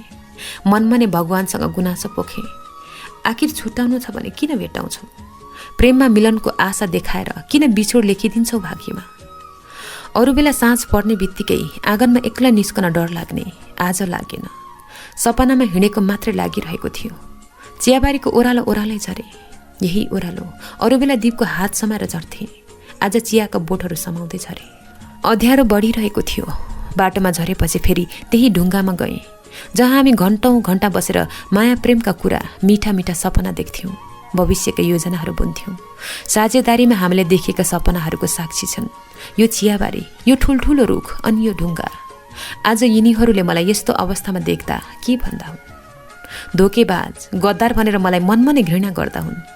यो ढुङ्गा जहाँ पहिलोपल्ट दीपले मेरो जन्मदिनको केक काटेर जीवनकै ठुलो सरप्राइज दिएको थियो, आज मेरो यो हालत देखेर यो ढुङ्गा आफै सरप्राइज हुँदै होला। सोच्दै भक्कान फुटेर आयो। त्यहाँ कोही थिएनन्। ससाना किरा र बाँस खोज्न हिँडेका चराहरूको आवाज बाहेक सुनसान थियो। म डाँकको छोडेर रोइदिएँ। सल्लाहका पातहरू हल्लिएर सुसाए। मलाई सहानुभूति दिए। अँध्यारो निकै छिप्पिसकेको थियो। बाटो देख्न मुस्किल थियो। मलाई रत्तिभर डर थिएन। फेरि डाँडामा उक्लिँदै सधैँ हामी बस्ने बेन्चमा मायाले सुमसुम्याए। मान्छेहरू सबै फर्किसकेछन्। त्यही बेन्चमाथि खप्टिएको दाँत देखाएर हाँसिरहेको दीप देखेँ। आवेगमा सुमसुम्याए अनि अँगालो हालेर भने, आई एम सरी दिप। घर पुग्दा पापा आमा र नुमा तिनैजना यताउता गरिरहेका थिए। मलाई ढोकामा देख्न साथ आमाले झम्टेर अँगालो हाल्नुभयो र सुक्क गर्न थाल्नुभयो। मेरो मनबाट झनै बाढी उर्लेर बग्न थाल्यो। आमाको काँध छाती हुँदै निथ्रुक्क पार्ने गरी मैले आँसु बगाइदिएँ। पोलिरहेको छाती आमाको छातीमा टाँसिन पाउँदा कति शीतल पहिलोपल्ट महसुस भयो। आमाको काखमा दुखेको मुटु बिसाउन पाउँदा कति आनन्द। म आफ्नो न्यानो मायामा आमाको अँगालोभित्र पग्लिँदै खाली हुँदै थिएँ। 26 गते अर्थात् भोलिपल्ट आमा मलाई उठाउन कोठामा आउनुभयो। रातभर निन्द्रा लागेकै थिएन। बिहान हुने बेला कतिखेर झ्याप्पै निदाएछु। पहिले क्याम्पस जानको लागि मलाई उठाउने यसरी नै आमा प्रत्येक बिहान मेरो कोठामा आउनुहुन्थ्यो। ती पलहरू सम्झेर यसै मिठो अनुभूति भयो। आमासितका यस्ता रमाइला र मिठा क्षणहरू कति धेरै छन्। तर दिपको प्रेममा परेपछि मैले आमाको मिठो स्नेह अनुभूति गर्ने छाडेकी थिएँ। हिजो आमाको छातीमा टाँसिएर रुन पाउँदा फेरि आमाले ममाथि खन्याउनु भएको सबै ममताहरू उर्लेर मलाई नित्रुक्क भिजाएर त आज आमाले मन पराउनु भएको ज्वाइँको बेहुली बन्न तयार बनाएको थियो। हामीले तिम्रै खुसीको लागि यो निर्णय गरेका हौँ। तैँले चिनेकै छस् भूपेन्द्र अङ्कल, माया आन्टीलाई। उहाँहरूले बुहारीभन्दा छोरी जस्तै गर्नुहुनेछ। सूर्य एकदम सोझो र इमान्दार छ। एलिसा त तेरो आफ्नै साथी भइहाली। धेरै चिन्ता लिनु पर्दैन। ज्वाइँसँग पल्टन नगइन्जेल जहाँ बसे पनि हुन्छ। यतिको घरमा तँलाई दिएपछि हामी ढुक्कले मर्न सक्छौँ। मनमा धेरै कुराहरू खेलिरहेका थिए। आमाले भन्नुभएका कुराहरूको ख्यालै गरिनँ। तर अन्तिमको यतिको घरमा तँलाई दिएपछि हामी ढुक्कले मर्न सक्छौँ भन्ने वाक्यले मुटु खोज्यो। पापा आमाको मृत्यु शब्द सुन्दा मात्र कति दर्दनाक लाग्ने। उहाँहरूले आफू मरेपछि आफ्नो सन्तानले दुःख नपाओस् भन्ने चिन्ता गर्नुभएको देखेर मनबाट श्रद्धा जाग्यो। आमाले अरू धेरै कुराहरू सम्झाइरहनु भयो। मैले आँखाबाट आँसु झारेर सुनिरहेँ। अब नुहाएर बस्दै गर्नु है, एकैछिनमा पार्लरको दिदी आउनुहुन्छ, यति भनेर आमा जानुभयो। आँखाबाट आँसुहरू दर्के झरी जसरी बर्सिरहेका छन्। केका लागि झर्छन्, कसको लागि झर्छन् यी आँसुहरू? आफ्नै आँसु अपरिचित लाग्न थालेका छन्। 9:30 बजेतिर दिव्या ब्युटी पार्लरकी दिदी आउनुभयो। उनकै नाम दिव्या थियो। उनले आफ्नै नामबाट ब्युटी पार्लर खोलेकी थिइन्। 1-2 पटक थ्रेडिङ गर्न साथीहरूसँग गएकी थिए। भर्खरै नुहाएको चिसो कपाल ड्रायरले सुकाइदिँदै दिदीले भन्नुभयो, बहिनी तिमी त भाग्यमानी रहेछौ, लाहुरे ज्वाइँ पायौ। अब उता गएपछि त हामीलाई भुल्छ होला। छुट्टीमा आउँदा पार्लर छिर्नु है। मैले मोबाइल मात्र खेलाइरहेँ। कतै दीपको फोन पो आइहाल्छ कि भन्ने आशा थियो। राति सुतेनौ कि क्या हो? अनुहार त बिरामी जस्तो देखिन्छ। आँखा सुन्निएको छ। बेहुली हुने बेला त ख्याल राख्नुपर्छ। अनि पो अनुहारमा चमक आउँछ। अनुहारको क्लिजिङ गरिदिँदै गर्दा दिदीले भन्नुभयो, जिन्दगीको चमक नै अब सधैँको लागि गायब हुँदैछ। त्यो नाथे अनुहारको चमकको के काम दिदी? मलाई बोल्न र अरूको बोली सुन्न झर्को लागिरहेको थियो। दिदी बोले गरेकोले यति जवाफ दिए। उहाँले कसरी बुझ्नुभयो कुन्नी? खितितिति गरेर हाँस्नुभयो। दिदीको हाँसो कर्कस लाग्यो। आजकल अरू हाँसेको आवाजले पोल्न थालेको छ। मेरो पीडामा रमाएर मलाई खिल्ली उडाएको भान हुन थालेको छ। घरिघरि जिस्काउँदै दिदीले मेरो अनुहार लिपपोत गरिदिँदै हुनुहुन्थ्यो। मलाई पनि सबै पुछेर भाग्नु लाग्थ्यो, तर सम्भव थिएन। चुपचाप थिएँ। दीपको नम्बरमा डायल गर्न भने मेरा हातका औँलाहरू निरन्तर सक्रिय थिए। बिचरा दीप हाम्रो सुन्दर सपना पूरा गर्न मेहनत गरिरहेको छ। कठिन परीक्षाहरू छिचोल्दैछ। यता पनि उसको जीवनकै एक महत्त्वपूर्ण हिस्सा दीपको उज्यालो सिक्का सधैँको लागि छुट्टिँदैछ। कसरी स्वीकार्न सक्ला यो यथार्थ? दीपलाई सम्झेर म झन्झन बेचैन हुँदै थिएँ। मैले त पापा आमाको खुसीको लागि भनौँला, मलाई सान्त्वना दिउँला। तर दीप कसको लागि, के को लागि यो सब? उसँग मन बुझाउने ठाउँ, सान्त्वना दिने बहाना कहाँ रह्यो र? कहाँ छ र? सबै सजाय उसैले भोग्नुपर्छ। उसले त आफ्ना व्यक्तिगत सपनाहरू मेरो लागि पहिले त्यागिसक्यो। मैले देखाएका सपनाहरूमा बाँच्न थालिसक्यो। म नै उसको जीवनमा नभएपछि कसरी बाँच्ने आँट गर्ला? उसको मायाको बदलामा म उसलाई जिन्दगीभर निको नहुने चोट दिएर जाँदैछु। कमसेकम मैले उसलाई लाहुरेको सपना नदेखाएको भए म नहुँदा उसका सपनाहरू बाँकी रहन्थ्यो। तिनै सपनाहरूले उसलाई बाँच्ने प्रेरणा दिन्थे। सपना बाँचेसम्म त मान्छे बाँच्ने हो, पुरा होस् या नहोस्, तर मान्छेसँग कुनै न कुनै सपना हुनु नै ऊ जीवित हुनु हो। जति सोच्यो छटपटिएर अहिले नै भागौँ भइरहेकी थिएँ म।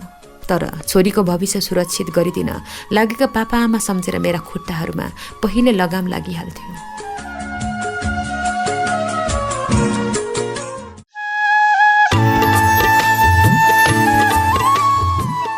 श्रोता मित्र, भर्खरै यहाँले सुन्दै हुनुहुन्थ्यो उपन्यास लाहुरेनी फूल र अब भने कार्यक्रमको निर्धारित समय पनि सकिने लागेको हुनाले कार्यक्रमबाट मैले बिदा माग्नै पर्ने हुन्छ।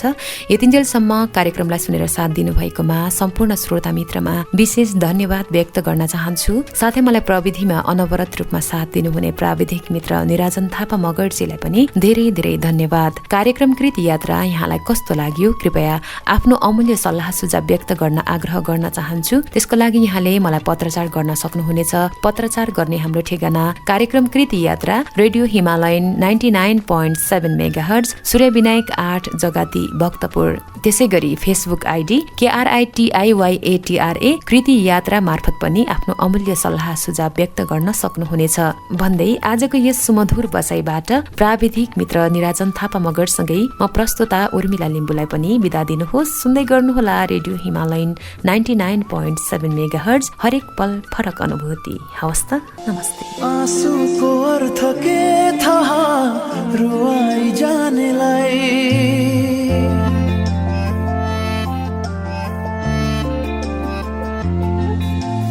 आँसुको अर्थ के थाहा रुवाई जानेलाई, मायामा पीडा के थाहा चोट दिनेलाई, जोको माया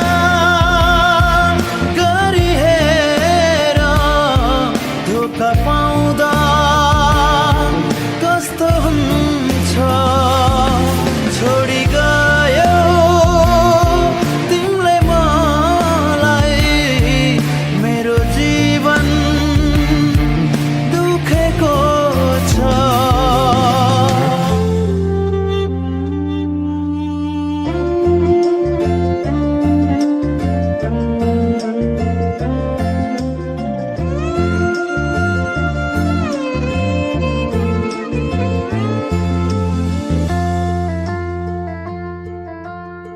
साथ दिने तिमीले बाचा किन तोड्यौ, मझधारमा छोडी बाटो अन्तै मोड्यौ। साथ दिने तिमीले बाचा किन तोड्यौ, मझधारमा छोडी बाटो अन्तै मोड्यौ। मायाको अर्थ बुझेनौ, सम्झेर एक दिन रुनेछौ। मायाको अर्थ बुझेनौ, सम्झेर एक दिन रुनेछौ। खुसीको अर्थ के थाहा दुखाइ जानेलाई, खुसीको अर्थ के थाहा दुखाइ जानेलाई, जोखो माया गरी हेर धोका पाउँदा कस्तो हुन्छ, छोडी गयो तिमीले मलाई, मेरो जीवन दुखेको छ।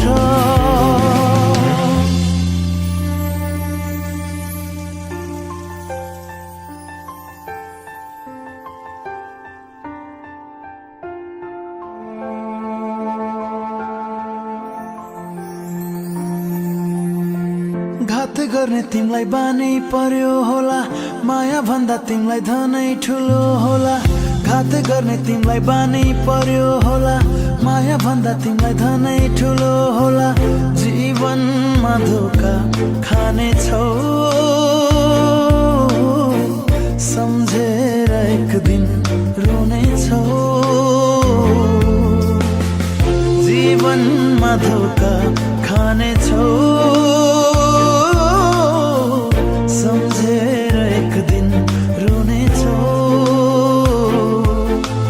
भुल्नुको पीडा के थाहा बिर्सी जानेलाई, भुल्नुको पीडा के थाहा बिर्सी जानेलाई, जोखो माया गरी हेर धोका पाउँदा कस्तो हुन्छ, छोडी गयो तिमीले मलाई, मेरो जीवन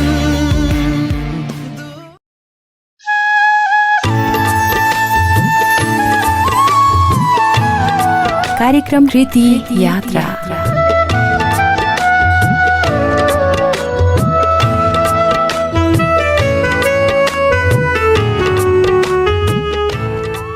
नमस्कार श्रोता मित्र, स्वागत छ यहाँलाई कार्यक्रम कृति यात्रामा। प्राविधिक मित्र निराजन थापा मगरसँगै उपस्थित छु म, कार्यक्रम प्रस्तुता उर्मिला लिम्बू, र यहाँहरू सुन्दै हुनुहुन्छ रेडियो हिमालयन 99.7 मेगाहर्ट्ज मार्फत प्रसारण हुने कार्यक्रम कृति यात्रा आउने गर्दछ साताको हरेक बिहीबार राति 9 बजे र पुनः प्रसारण शुक्रबार मध्याह 12 बजेदेखि 1 घण्टा अवधिभरको लागि। साथै अनलाइन मार्फत हामीलाई हाम्रो वेबसाइट www.radiohimalayan.com लगइन गरी विश्वभरबाट एकैसाथ हेर्न, पढ्न र सुन्न सक्नुहुनेछ। कार्यक्रम हो कृति यात्रा, जस अन्तर्गत हामी विभिन्न सफल कृतिहरू नै वाचन गर्ने गर्दछौँ। जस अन्तर्गत मैले कार्यक्रमको तेस्रो कृति स्वरूप नवलेखिका सुषमा रूपाबुङ राईको प्रथम उपन्यास लाहुरेनी फुल वाचन गरिरहेकी छु। उपन्यास लाहुरेनी फुल हाम्रै समाजको कथा व्यथा बोकेको एउटा प्रेम कथामा आधारित उपन्यास हो। कुनै कालखण्डमा बाध्यात्मक परिस्थितिमा लाहोर जाने चलनको सुरुवात भए पनि आजको यो वर्तमान अवस्थासम्ममा आइपुग्दा यो एउटा संस्कार नै बन्न पुगेको छ। विशेष गरेर नेपालमा बसोबास गर्ने अधिकांश जात जातिहरू राई, लिम्बू, गुरुङ, तामाङ, मगर समुदायबाट लाहोर जाने चलन हुन्छ, जस अन्तर्गत भर्खरका युवाहरू कलकलाउँदा उमेरमा नै भर्ती भई लाहोर जाने गर्दछन्। लाहोर भर्ती भएर जाने एउटा परम्परागत संस्कृति नै बनिसक्यो। यही लाहुरे संस्कृतिले एउटा सिङ्गो राष्ट्र र व्यक्तिगत जीवनमा पनि सकारात्मक नकारात्मक प्रभाव पारेका छन्। र यिनै लाहुरे संस्कृतिले व्यक्तिगत जीवनमा आर्थिक, सामाजिक, मनोवैज्ञानिक पक्षहरूमा पार्ने परिवर्तन लगायत सम्पन्नताको मनोविज्ञानले प्रेममाथि हस्तक्षेप गरेको थुप्रै प्रेम कथाहरू समाजमा घट्छन्। तिनै कथाहरूको कुनै एउटा अंश अधिकांश मानिसहरूको जीवनमा मेल खान सक्ने एउटा प्रेम कथा उपन्यास लाहुरेनी फुल हो। सुषमा रूपाबुङ राई नवलेखिका हुन्, तर अब आम पाठकहरूका लागि अब्बल लेखिका साबित भइसक्नु भएको छ। ढिला नगरी अब यसै उपन्यास लाहुरेनी फुलको बाँकी अंशतर्फ नै लैजान चाहन्छु। गएको साता उपन्यास लाहुरेनी फुलको पृष्ठ 187 सम्म वाचन गरेर रोकेकी थिएँ। आज पनि 187 बाट नै वाचन सुरु गर्न अनुमति चाहन्छु।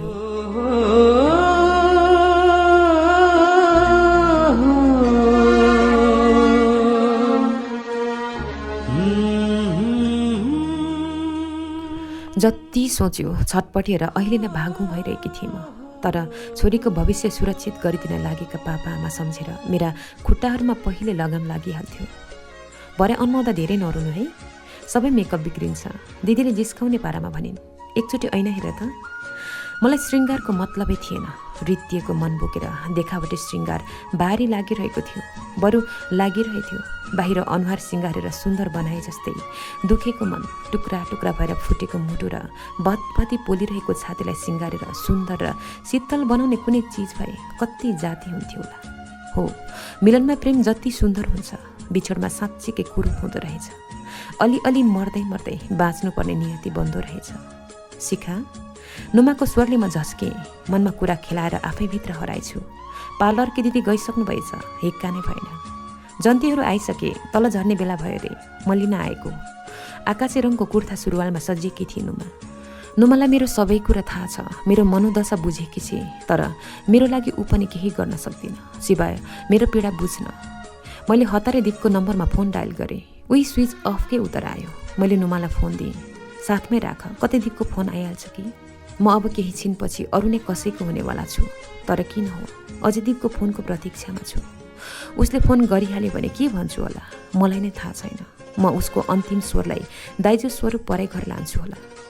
यस्तो लाग्थ्यो दिपले फोन गरेर म तिमीलाई भगाएर लान्छु, हाम्रो छुट्टै संसार बसाउन। तिमी अहिले बिहे नगर, म तुरुन्तै तिमीलाई लिन आउँछु भने म सारा दुनियाँ, पापा आमा कसैको परवाह नगरी मान्छेहरूको बिचबाटै भाग्छु होला।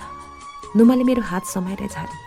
आफ्नो काममा व्यस्त भएकाहरू सबै एकछिन मतिर हेरे। बत्तीमा पुतली झुम्मिए जसरी मान्छेहरू झुम्मिए। आँखाभरि आँसु भरिएकोले मैले सबै दृश्य धमिलो देखिरहेकी थिएँ। म त मान्छेहरूले जता जा भन्थे त्यतै जान्थे, जहाँ बस भन्थे त्यही बस्थे, जसो गर भन्थे त्यही गर्थे। मानौ कि म रोबोट हुँ, अरूको हातको रिमोटले मलाई कन्ट्रोल गरिरहेको छ। अस्तिको दशैँमा त हो, टिका लाएर कति दक्षिणा पायो? मैले दिपलाई सोधेकी थिएँ। तिमीलाई सिन्दुर किन्न पुग्ने जति। दिपले जिस्किएको थियो। त्यति बेला दीप जिस्कँदा मात्र पनि कस्तरी खुसी लागेको थियो। उसको हातबाट सिन्दुर लाउने कुरा सम्झिँदा मात्रै पनि मन उसै रोमाञ्चित भइथ्यो।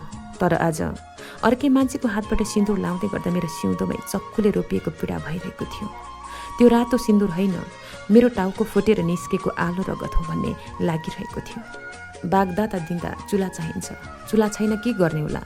एकजना बुढा मान्छेले भने, मूल चुलाको खरानी ल्याएको रहेछ, अब यसैलाई चुला मानेर विधि पुर्याउनुपर्छ। अर्का बुढा मान्छेले भने, अस्ति दसैँमा पापा आमा गाउँ जानुको कारण त यो पो रहेछ। झनै चित्त दुख्यो। अगाडि नै सबै योजना बनेको रहेछ। गाउँमा आफन्तहरूलाई निम्तो त्यही बेला दिएको होला, त्यही भएर मलाई गाउँ नलानु भएको होला। के सम्झेर झनै मन दुख्यो, झनै आँसु थामिएन। दिव्या दिदीले घरिघरि मेरो मेकअप मिलाइदिनुहुन्थ्यो। मेरो ध्यान भने नुमाले बोकेको फोनतिर मात्रै थियो, दीपको फोनको गिटगिटो आशामा। बेहुलाको घर पुग्न हिँडेर 15 मिनट लाग्छ, तर बेहुली लिनका लागि फुलले सजाएको रातो कार आँगनमा थियो। कारको अगाडिपट्टिको भागमा रातो गुलाबले मुटुको आकारभित्र अङ्ग्रेजी अक्षरमा S+S लेखिएको थियो। त्यसलाई कच्याक कुचुक पारेर मलाई D+S लेख्न मन लागेको थियो। बेहुलाको घर जाने तयारी हुँदै थियो। मानुसी र सुनिता हातमा र्याप गरेको गिफ्ट बोकेर आइपुगे। उनीहरूलाई देखेर झन रुन मन लाग्यो। उनीहरू माहौल नबिग्रियोस् भन्ने कुरामा सचेत थिए, मुस्कुराउने प्रयासमा थिए। बेहुलाको घर जाने बेलामा आमाको छातीमा टाँसिएर म जोडले रोएँ। पापाले अँगालेर कपाल सुमसुमाउनु भयो। गाउँबाट आफन्तहरू आएका थिए। मलाई बेहुलाको घर पुर्याउन गाउँबाट आएका माइती खलक, सुनिता, मानुसी, नुमा र नजिकका छिमेकीहरू तयार भए। कारमा बेहुला र मलाई सेकेन्ड सिटमा राखियो। दिनभरि बेहुलाकै छेउमा बसेर पनि अनुहार राम्ररी हेरेकी थिएन। के लागेको छ, कस्तो देखिएको छ, केही थाहा थिएन। हेर्नै मन लागेन। अस्ति देखेको धमिलो छाया बिर्सिसकेकी थिएँ। खासमा म सम्झनै चाहन्नथेँ। मेरो छेउमा बेहुला बनेको दीप बाहेक म अरू कसैलाई हेर्न चाहन्नथेँ। तर अब त अहिले नदेखे पनि जिन्दगीभर देखिरहनु पर्नेछ। देख्न चाहेको मान्छे कहिले देख्न पाउने छैन। मनले स्वीकार्न सकिरहेको थिएन, तर सत्य यही त थियो। बेहुलाको घर पुगेपछि फेरि उही अभिनय सुरु भयो। बेहुलाको पछि बेहुलाले जे गर्छ त्यही, जता जान्छ त्यतै, जहाँ बस्छ त्यही। म यो घरमा धेरै पटक पसिसकेकी हुँ, तर आज म यो घरको एक स्थायी सदस्य भनेर भित्रिरहेकी थिएँ। पहिले यही घर शीतल र सुन्दर लाग्थ्यो। आज भने यही घरभित्र छिर्दा पैतालामुनि काँडाले घोचिरहेको र मुटुसम्मै दुखिरहेको आभास भइरहेथ्यो। एलिसासँग कुरा गर्न मन लागेको थियो। ऊ सेकेन्डभरकै फुर्सदमा थिएन। घरिघरि आँखा जुत्दा अनौठो लाग्थ्यो। हिजोसम्मकी साथी आज म उसको भाउजू बनेर आएकी थिएँ। फेरि उसलाई मेरो र दीपको प्रेमबारे सबै थाहा थियो। आँखा जुत्दा पनि खुलेर मुस्कुराउन सकिरहेका थिएनौँ हामी। मलिन र प्रश्नवाचक आँखाले हेरहेर गरिरहेको लाग्थ्यो।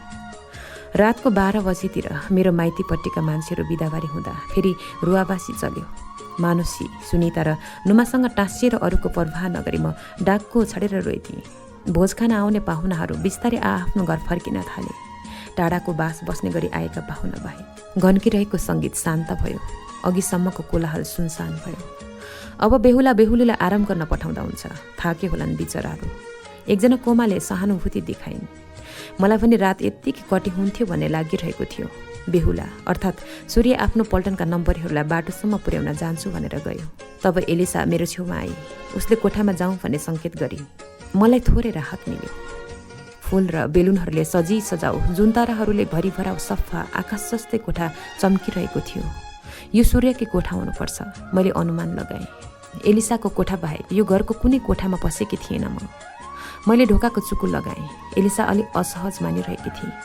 मैले उसलाई गमलाङ्गे अँगालो हालेँ। म बेसरी रुन थालेँ। के भयो? एलिसाले मलाई मायालु स्वरमा सोधेर खाटमा बसाई। सबै कुरा सकियो एलिसा, तिमीलाई थाहा छ नि म अरू कसैसँग प्रेम गर्छु भनेर। थाहा छ। तर तिमीले बिहे गर्न किन राजी भएको त? मैले बेली बिस्तार सुनाएँ। म यति बिजी हुन्छु कि घरमा फोन गरेर राम्ररी बोल्ने फुर्सद नै हुँदैन। नर्सिङ पढ्न साह्रै गाह्रो छ। यसपालि घरमा दाइको बिहे छ भनेर बल्ल 3 दिनको छुट्टी मिलाएर आएको। हिजो आएको, भोलि नै फर्किहाल्नुपर्छ। बाबाले फोन गरेर दाइको बिहे सुनाउनु भयो। खुसी हुँदै मैले केटी कहाँको हो भनेर सोद्धा सरप्राइज भन्नुभयो। बिजी हुनाले सोधी खोजी गरिन। हिजो पो तिमी भनेर थाहा पाएको। म साँच्चै सरप्राइज भएकी थिएँ। पहिले थाहा भएको भए अवश्य केही अप्सन खोज्थेँ। एलिसाले आँखाभरि आँसु पारी भनी, मसँग कुनै शब्द थिएन। आँसु बगाउनु बाहेक जे हुनु भइसक्यो। भाग्यमा जे लेखेको हुन्छ त्यही हुन्छ। अब मनलाई बुझाउनु बाहेक अरू विकल्प छैन। हाम्रो परिवारले तिमीप्रति ठुलो भरोसा राखेको छ, यसलाई नटुक्राउनु। म पनि तिमी जस्तै अर्काको घर सम्हाल्दै जाने हो। अब यो घरमा मेरो भन्दा तिम्रो भूमिका महत्त्वपूर्ण रहनेछ। एलिसाले मेरो काँधमा परिवारप्रतिको दायित्वबोध काँधमा थमाइदिए। त्यसको बदलामा मैले उसको काँधमा आफ्नो टाउको अड्याएर आँसुका थोपाहरू वर्षाइदिएँ। भाउजू, यो मेरो कुर्ताको चेन लगाइदिनुहोस् न। बिहान एलिसाले भाउजू सम्बोधन गरी। मेरो परिचय फेरिएको थियो। साथीले भाउजूभन्दा अनौठो र असुहाउँदिलो लाग्यो। हिजो निकै थाकिएछ। एलिसा कोठाबाट निस्केपछि बेडमा ढल्केको मात्रै याद छ। कति बेला निदाए पत्तै पाएन। आँखा खोल्दा झ्यालबाट घाम छिरिसकेको थियो। मान्छेहरूको हल्ला सुरु भइसकेको थियो। सूर्य कहाँ सुत्यो होला थाहा भएन। मलाई डिस्टर्ब हुन्छ भनेर अरूतिरै पो सुते कि। मनमा कुरा खेलाउँदै बेड मिलाउँदै गर्दा एलिसा मेरो कोठामा छिरेकी थिए। उसको पहेँलो रङको फिटिङ कुर्ताको पछाडिको चेन मैले लगाइदिएँ। अब म जान लागेको, आज नपुगी हुँदैन। अहिले नै 3 दिनपछि प्र्याक्टिकलको लागि हामी बिपी क्याम्प घोपा जाँदैछौँ। 4 महिना त्यतै बित्छ। आज पुगेर टेस्ट दिनु छ। एलिसाले निन्याउरो अनुहार पारी भनी, तपाईँ फ्रेस भएर आउनु, म खाजा खाँदै गर्छु। एलिसा किचनतिर गई। एकपटक मुटु ढक्क फुल्यो। अब छोरीबाट बुहारीमा कसरी परिणत हुने होला। समाजको अगाडि त हिजै बुहारी भइसकेँ, अब आफ्नै नजरमा हुनु छ। मन त्यसै अतालियो। दराज खोल्दै गर्दा ऐनामा आफ्नो अनुहार देखेर आफै तर्सिएँ। कालो गाजल, रातो लिपस्टिक, बाक्लो क्रिम पाउडर जत्तासुकै दलिएका, जुरो बनाएको कपालहरू छरिएर असरल्लै भएका। आफूलाई भूत हुँ लाग्यो। जिन्दगीभरि दीपको हरेक सपनामा यस्तै भूत बनेर म दीपलाई ऐठन पार्न जाँदी हुँ। अध्याय 14। आज म दिउँसो लन्चको लागि आउँदिनँ, आफू बनाएर खानु है। सूर्यको आवाजले बिहानीको मिठो निन्द्रा खलबलियो। किन भनेर प्रश्न गर्ने जाँगर चलेन। उसको कुरा सुने भन्ने दर्शाउन अर्कोपट्टि कोल्टी फेरेँ। सिरकभित्रै गुटुमुट्टु भएँ। आज पास आउट भएका नयाँ भाइहरूलाई लिन क्याट्रिक जानु छ। सूर्य आफैले कारण बतायो। सूर्य एकदमै स्पष्ट वक्ता हो। कुनै पनि काममा स्पष्ट हुने र अरूलाई पनि प्रष्ट बनाउने उसको बानी छ। एक्कासी चिसो पानीले छम्किए जसरी शरीर जिरिङ्ग भयो। निन्द्रा भागेर कान ठाडा भए। सिरकबाट टाउको निकाले। थोरै आँखा खोलेर हेरे। हिजो बेलुकी नै आइरन लाएर ठिक्क पारिदिएको कम्ब्याट लाउँदै थियो सूर्य। आज 9 महिनाको कठिन ट्रेनिङपछि पास आउट भएर निस्कनेहरूको लाममा सैनिक पोसाकले ठाँटिएको दीप भनेर पो म झल्यास्से भएँ।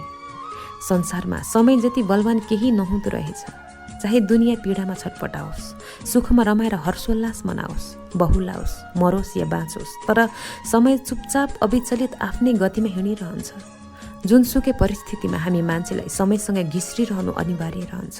समयको यही गतिलाई पछ्याउँदै म आफ्नो परिवार, साथीभाइ, देश र सबैभन्दा मेरो प्रिय दीपलाई छाडेर दूर देश बेलायत आएको ठ्याक्कै 1 महिना भइसकेछ। भौतिक रूपमा आफ्ना प्रिय चिजहरू जति टाढा छोडिए, यादहरू झन् नजिक भएर मुटु दुखाउँदो रहेछ। म पिर्लिक्कै रोएँ। म गएँ। खाना राम्रोसँग बनाएर खानु है। कता कता बरालिरहेकी मलाई सूर्यको आवाजले त्यही कोठाभित्र ल्याइ पुर्यायो। हेरेँ, सूर्य ढोकाबाट निस्कनै लागेको रहेछ। हुन्छ। भिडमा हुँदा त यो मन कता कता बहकिन्छ, रोक्नै सकिँदैन। एक्लै भएपछि त बिना कुनै अवरोध फुक्का फाल भइहाल्छ, भागदौड गर्न थालिहाल्छ। बिर्सौँ भनेका कुराहरू आँखै अगाडि नाच्न थाल्छन्। जुन कुरालाई बिर्सने कोसिस गरिन्छ त्यही कुराले झन्नै ताजा भएर पिरोल्न थालिहाल्छ। कहिले कहीँ त लाग्छ कसैको यादमा पिरोलेर बाँच्नुभन्दा ठुलो पीडा त यो संसारमा अरू केही छैन, न त यसको उपचार नै कहीँ कतै छ। जब म दीपलाई सदाका लागि छोडेर सूर्यसँग बिहे गर्दै थिएँ, मैले आफैलाई धोकेबाज, निष्ठुरी, गद्दार भनेर आरोप लाएँ। म आफ्नै नजरबाट गिरेँ। प्रेमको हत्या गर्ने अपराधी हुँ भनेर आफैलाई स्वीकार गरेँ। पल पल यादमा तडपिँदै सजाय भोगेकै हुँ। अझै भोगिरहेकी छु, सायद आजीवन भोगिरहनेछु। घरिघरि मलाई अफसोस लाग्छ, म त प्रेममा गद्दार भएँ। तर दीप आफ्नो प्रेममा ऊ इमान्दार भएको भए मसँग 1 वर्षसम्म किन भेट्न खोजेन? किन रहस्यमय बनेर हराइरह्यो? फोन त के 1 म्यासेजसम्म गरेन। मेरो खुसीको लागि लाहोरे भिड्न गएको मान्छे किन एकाएक बेखबर बन्यो? म त यता आउनुभन्दा अगाडिसम्म उसले जुन ठाउँमा छोडेर गएको थियो त्यही थिएँ। हो, तन र जिम्मेवारीले म अरू कसैकै भएकी हुन। मेरो मन र आँखाले त प्रत्येक प्रहर उसकै बाटो हेरिरहन्थ्यो। म त चाहन्थेँ दीपले मेरो सामु आएर मलाई 1 झापा ठानोस्, मलाई अझ नीच देखोस्, घृणाका बाणहरूले मेरो मुटुमा रोपेर छिया पारिदियोस्। उसले जे भन्छ, जे गर्छ, म सबै सुन्न, मान्न तयार थिएँ। म उसलाई देख्न, उसको बोली सुन्न चाहन्थेँ। उसले मलाई नयाँ संसारमा उड्न कसरी दिन सक्यो होला? कि प्रेमको हक यति कमजोर हुन्छ? धोका दिनेलाई किन यसरी भनेर सोध्नै नपाउने? कहिले कहीँ त अझ अपराधी दिमागले म सोच्छु, कतै मलाई स्वतन्त्रता दिने नाममा ऊ आफै स्वतन्त्र हुन खोजेको त होइन। बिहे भएको 1 हप्तापछि सूर्य बेलायत फर्कियो। म धेरैजसो माइतीमै बसेँ। 1-2 दिन क्याम्पस गएँ, तर खै किन हो क्याम्पस शून्य लाग्यो। पढाइमा मन गएन। घरबाट पनि पढाइको लागि उस्तरी जोड दिनु भएन। क्याम्पस, बाटो, चियाबारी, लभडाँडा, चोक, गल्ली सबैतिर दीपको याद नआउने कहाँ मात्र थिएन र। घरिघरि ढोका थुनेर उसका यादहरूलाई ढोका बाहिर राख्न खोज्थेँ, तर आफैले फेरेको सासमा उसको याद मिसिएर आइहाल्थ्यो। सुनिता र मानुषीसँग भेट भइरहन्थ्यो। भेट्टै पछि दीपकै कुरा हुन्थ्यो। म रुन थालिहाल्थेँ। उनीहरूले आफूले सुनेका संसारभरका उदाहरणहरू सुनाउँदै मलाई सम्झाउँथे। केही क्षण त सान्त्वना मिल्थ्यो, तर एकैछिनमा उही यादहरूले करप्पै समात्थ्यो। एक दिन दीपले मलाई बिर्सिसक्यो होला, नत्र यतिन्जेल किन आउँदैन? एक कल फोनसम्म गर्न सक्दैन। अब त लाहुरे भिड्ने अवधि सकिसक्यो, खबर गर्ने समय त भइहाल्छ नि। मानुषीले दीपप्रति शङ्का गरे। मेरो बिहेको कुरा सुनेर पो हो कि? मैले भने, तिम्रो बिहेको कुरा कोबाट सुन्छ र? क्याम्पसभित्र मोबाइल अफ गरेर ट्रेनिङ गर्दै गरेको मान्छेले निस्कने बित्तिकै त तिमीलाई नै पहिले कल गर्नुपर्ने होइन र? सुनिताले मानुषीकै कुरालाई समर्थन गरी। तब त्यो दिनदेखि मैले आफ्नो धोकेबाजको बिल्ला अलिकति दीपको भागमा पनि बाँडेँ, तर उसको माया र याद भने थोप्पाधरी घटेको थिएन, बरु झन्झन बढ्दै पो थियो। दीपको नम्बरमा फोन गर्नु, उताबाट स्विच अफ गर्नु, कतै मानुषी र सुनितालाई पो गर्यो कि भनेर सोध्नु मेरो दैनिकी नै बन्यो। बिहेपछि 2 हप्तासम्म सूर्य साथमै थियो। दीपलाई फोन गर्न सहज लागेन। दीपले चाहिँ गर्छ कि भन्ने आशाले फोन आफ्नो साथबाट कहिले अलग गरिन। 2 हप्तासम्म बिहे दर्ता काठमाडौँ स्थित ब्रिटिस क्याम्पमा रजिस्टर गर्न जाँदा आउँदाकै व्यस्ततामा बित्यो। 2 हप्तापछि सूर्य युके फर्कियो। अब दीपलाई सम्झाउनु बाहेक अरू केही कुरामा मन गएन। सूर्यले फोन गरिरहन्थ्यो। जति पटक सूर्यको कल आउँथ्यो त्यति नै पटक दीपको हो कि भनेर फुरुङ्ग हुन्थे, तर त्यो रिङटोन बजिन्जेल मात्र रहन्थ्यो। घरिघरि आफैलाई अझ बढी नरमाइलो लाग्थ्यो। सूर्यको तर्फबाट सोच्दा मेरो लोग्ने, जो त्यति टाढाबाट माया र सम्झना बाँड्न फोन गर्छ, यता म चाहिँ अरू कसैको फोनको पर्खाइमा बसिरहन्छु। सूर्यले थाहा पायो भने कस्तो सोच्दो हो? मैले सबैको माया र विश्वासमाथि नै धोका दिइरहेकी छु। झनै पिरोलिन्थे। के गर्ने? मन न हो, नियन्त्रण गर्नै नसकिने रहेछ। जसरी समुद्रका छालहरूलाई काँडे तारले छेक्न सकिन्न, त्यसरी नै मनका आवेगहरूलाई दिमागका बाँधहरूले बाँध्न नसकिँदो रहेछ। एलिसा बिरामी भएर हस्पिटलमा भर्ना भएकी छे भन्ने खबरले घरमा खैला बैला मचियो। धरानको बीपी मेमोरियलमा ऊ नर्सिङ कोर्सको प्र्याक्टिकल गरिरहेकी थिए। सासुआमा साह्रै चिन्तित हुनुभयो। छोरी हेर्न जान हतारिनुभयो। त्यस्तो सिरियस छैन अरे, प्रेसर लो भएको मात्रै हो अरे, ससुराबाले भन्नुभयो। म हेरेर आउँछु, केही परेछ भने म खबर गर्छु। ससुराबा एक्लै जाने हुनुभयो। म जान्छु, मलाई एलिसासँग भेट्ने मन छ, मैले भने। उहाँहरूले ठान्नुभयो होला, आफ्नो परिवार नन्दप्रतिको स्नेह र जिम्मेवारी बोध गरी बुहारीले। मलाई पनि धरान भन्ने शब्दले तानिरहेको थियो। एलिसाप्रति मेरो कुनै फिलिङ्स थिएन भन्ने होइन। धरान पुग्दा साँझ परिसकेको थियो। बसबाट ओर्लने बित्तिकै हतार रिक्सा चढेर हामी सिधै बीपी हस्पिटलतर्फ लाग्यौँ। अस्पताल पुगेपछि रिसेप्सनमा गएर बाबाले एलिसाको बारे सोधपुछ गर्नुभयो। भर्खरै मात्र प्राइभेट बेडमा सारिएको रहेछ। एलिसा भएको बेडमा पुग्दा नर्सले स्लाइनको बोतल चेन्ज गर्दै थिइन्। स्लाइन जोडिसकेपछि उनी हामीलाई नमस्कार गरेर मुस्कुराइन्। एलिसाको होस्टेलमा बस्ने रुममेट रहेछिन्। उनले नै बाबालाई फोन गरेकी रहेछिन्। आत्तिनु पर्दैन, कामको प्रेसरले कमजोर भएकोले मात्र यस्तो भएको हो। काम भनेपछि मरिहत्ते गर्छे, खानु पटक्कै ध्यान दिँदिन। हुन त यो नर्सको पढाइ आरामले गर्छु भन्दा कहाँ पाइन्छ र? अहिले म जान्छु, अर्को वार्डतिर जानु छ। आज मेरो नाइट ड्युटी यतै छ, म बेला बेला हेर्न आइरहन्छु। एलिसाको निधारमा एकपटक छामेर नर्स बाहिर निस्किन्। म बेडमा बसेँ। ससुराबा बेड छेउकै सानो कुर्सीमा बस्नुभयो। शरीरमा रगत नै नभए जस्तो सेतो छाला, कलेटी परेका ओठ, निस्तेज आँखा। एलिसालाई देखेर हिरिक्क भएँ। उसले हाँस्ने बहाना बनाउँदै ओठ तन्काए। आँखाहरू थकित थिए, हाँस्न मानेन। छोरी, के भयो तँलाई? ससुराबाले स्नेहले एलिसाको कपाल सुमसुम्याउँदै सोध्नुभयो। ससुराबाको मुहारमा कालो बादल मडारिरहेको थियो। केही छैन बाबा, लगातारको नाइट ड्युटीले चाहिने जति सुत्न नपाएर कमजोर भएको हो। अब ठिक भइहाल्छ नि, एलिसाले बाबालाई सक्दो भरोसा दिलाए। राति 8 बजेतिर आफन्त अङ्कल एलिसाको लागि खाना लिएर आउनुभयो। बाबाले फोन गरेर अगाडि नै जानकारी दिनुभएको रहेछ। लगत्तै एलिसाको साथी पनि खाना लिएर आइपुगिन्। अब सबै खाएर बलियो हुनुपर्छ, अङ्कलले एलिसालाई जिस्काए।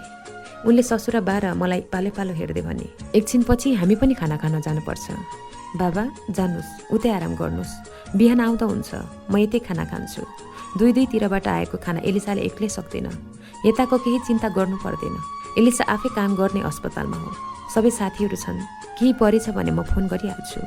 मैले ससुराबालाई भरोसा दिलाएँ। उमेरले भन्दा सानोले मान्छेको मनमा कति छिटो प्रभाव पार्दो रहेछ भनेर मैले अनुभव गरिरहेकी थिएँ। एलिसा र म पहिले साथी हुँदा जे मन लाग्यो त्यही कुरा खुलेर गर्थ्यौँ, खुलेर हाँस्थ्यौँ। अहिले हामी बीच छुट्टै भावना पैदा भइरहेको थियो। एलिसाले मलाई एक भाउजूको स्थानमा आदरभाव देखाइरहेकी छे। म उसलाई सानी बहिनी जस्तै ख्याल गरिरहेकी छु। राति खासै कुराकानी भएन। बेला बेला एलिसाका नर्स साथीहरू हेरेर जान्थे, स्लाइन चेन्ज गरिदिन्थे। एलिसाले मलाई उसैको बेडमा ढल्किन लगाए। यात्रामा थकित ज्यान ढल्किन नपाउँदै झ्याप्पै निदाएछु। बिहानै गार्डहरूको सिटीको आवाजले बिउझी। चिया, दुध र बिस्कुट बोकेर ससुराबा आइपुग्नुभयो। एलिसा र म दुवैले अलिअलि खायौँ।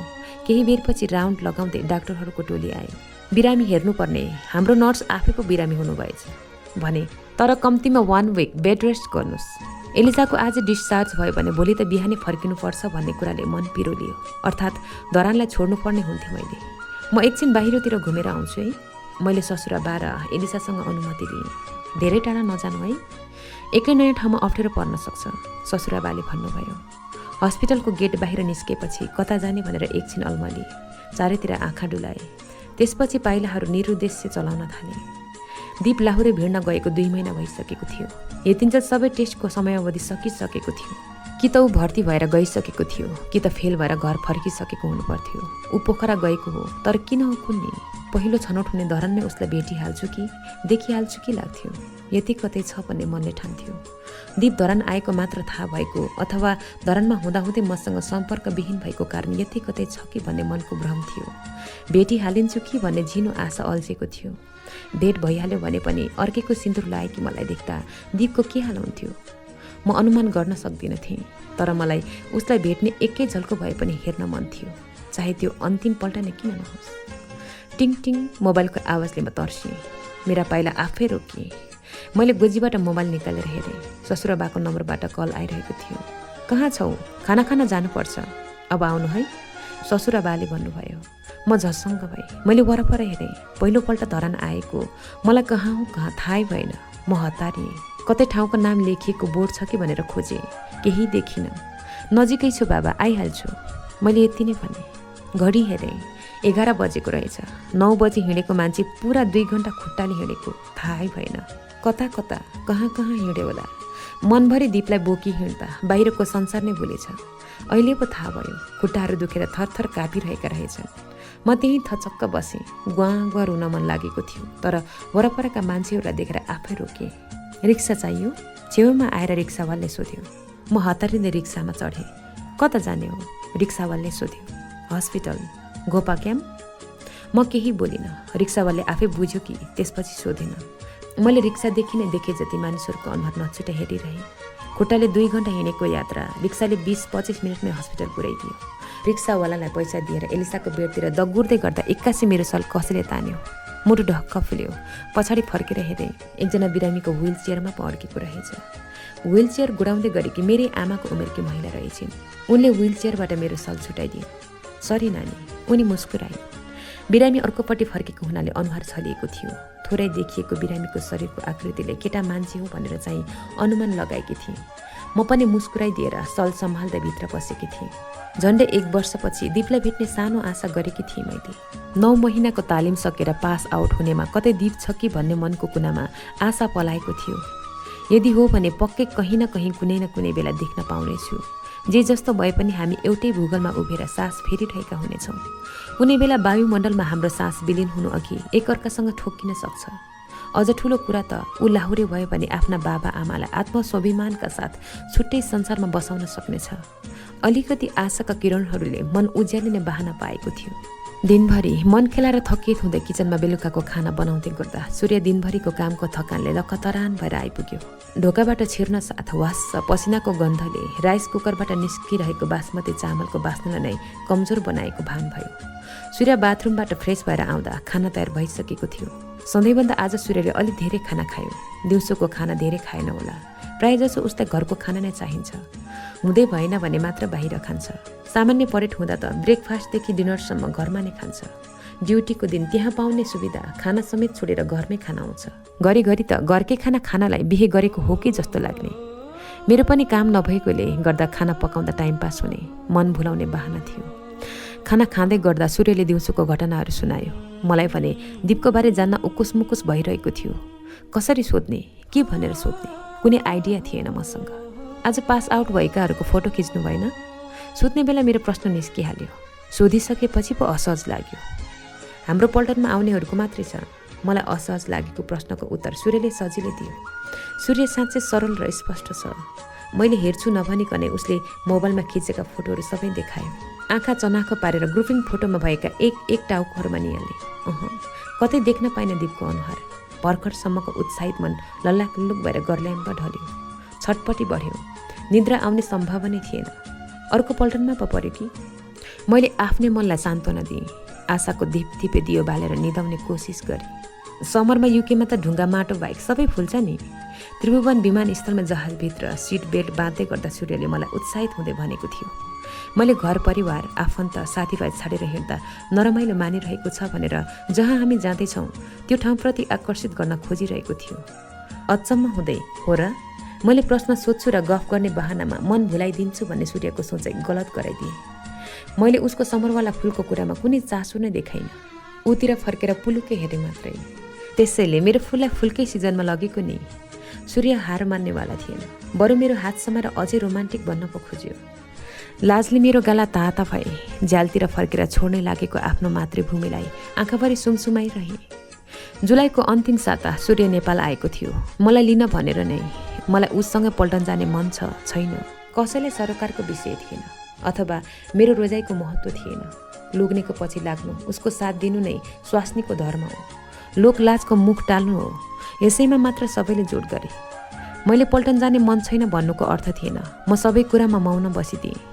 जता बस जता जा भने त्यसै गरिदिने। जसरी बिहेको दिनदेखि मैले आफू चल्नुको रिमोट कन्ट्रोल अरूमै स्वीकारिसकेकी थिएँ। बिना कुनै गुनासो यही सिलसिलालाई जोड्दै अगस्तको दोस्रो साता म लोग्नेको पछि लागेर परिवार, साथीभाइ, आफन्त र देशलाई नै छाडेर जाँदै थिएँ। यतिका वर्ष आफूसँग रहेका चिजहरू छाडेर जाँदा मुटु दुख्नु स्वाभाविक थियो। हिँड्ने बेला आमाको छातीमा टाँसिएर बेसरी रोएँ। जसरी बिहेको दिन रोएकी थिएँ। सानोमा आमासँग टाँसिएर रोएको त्यति याद छैन। एक्लै छोरी, चाहेको कुरा सबै पुर्याइदिनु हुन्थ्यो या त रोएर पाउने गरी केही चिज नै मागिन। रुने मौकै जुरेन। ठुलो भएपछि पनि आफ्नो प्रेम पाउनको लागि धेरै रोएँ। तर एकान्तमा पापा आमाको छातीमा टाँसिएर रोँदै मेरो प्रेम माग्न सकिनँ। त्यही आँट नगरेकोमा पछुतो लाग्छ। जिन्दगीभर लागिरहनेछ। मलाई थाहा छ। चाहेको चिज मागेर नपाउनुभन्दा माग्न नसकेर गुमाउनुको पीडा ज्यादा हुँदो रहेछ। छातीमा हात राखेर भन्नुपर्दा युके आउने बेलामा घर परिवार, साथीभाइभन्दा दीपसँग जोडिएका ती ठाउँहरूलाई छाड्न गाह्रो भएको थियो मलाई। चियाबारीको लबडाँडा हाम्रो घर हो, जहाँ दीप कुनै दिन फर्केर आउनेछ। आशा गर्ने बहानाले बाँच्दा पीडामा अलिकति सान्त्वना मिल्दो रहेछ। तर जब आशा गर्ने कुनै बहाना, कुनै विकल्प हुँदैन अनि साँच्चै जिन्दगीमा अन्धकार बाहेक केही नदेखिँदो रहेछ। मैले त्यति बेला मेरा आँखाबाट झरेका आँसुका थोपाहरूलाई एकदमै काला काला देखेकी थिएँ। बिहानै घामका किरणहरूले हामी उभिएको भूगोललाई राम्ररी सुमसुम्याउनु अघि नै हामी विमानभित्र चढिसकेका थियौँ। मन त्यसै भारी भइरहेको थियो। सूर्यले सक्दो मेरो भारी मनलाई हल्का बनाउने कोसिस गरिरहेकै थियो। तर मलाई भने झनै झर्को लागिरहेको थियो। अस्थिर मन। जहाज हलचल गर्न थालेपछि झनै अस्थिर बन्दै हल्लिन थाल्यो। जहाज जति जति धरती छोड्दै माथि माथि आकाशतिर उक्लिन्थ्यो, मेरो मन भने तल तल भाँसिरहेको थियो। तल जमिनमा देखिने मसिना मान्छेहरूले बिदाईका हातहरू हल्लाइरहेको जस्तै लाग्थ्यो। मेरा तिरमिर आँखाहरूले त्यही भिडमा दीप देखिरहेका थिए। ऊ रुँदै कहालिँदै मलाई नजाऊ भनिरहेको मधुरो दृश्य देखिरहेकी थिएँ। जहाजको झ्याल फुटाएर फुत्त भुइँमा झरौँ लागेको थियो। चिसो एसीमा पनि खलखल्ती पसिनाले नित्रुके भिजाइसकेको थियो मलाई। Excuse me ma'am. म झसङ्ग भएँ। झ्यालबाट आँखा फर्काएर हेरेँ। एयर होस्टेज रहेछन्। एयर होस्टेजले अङ्ग्रेजीमा के भनिन् या सोधिन्। मैले ख्याल गरिनँ।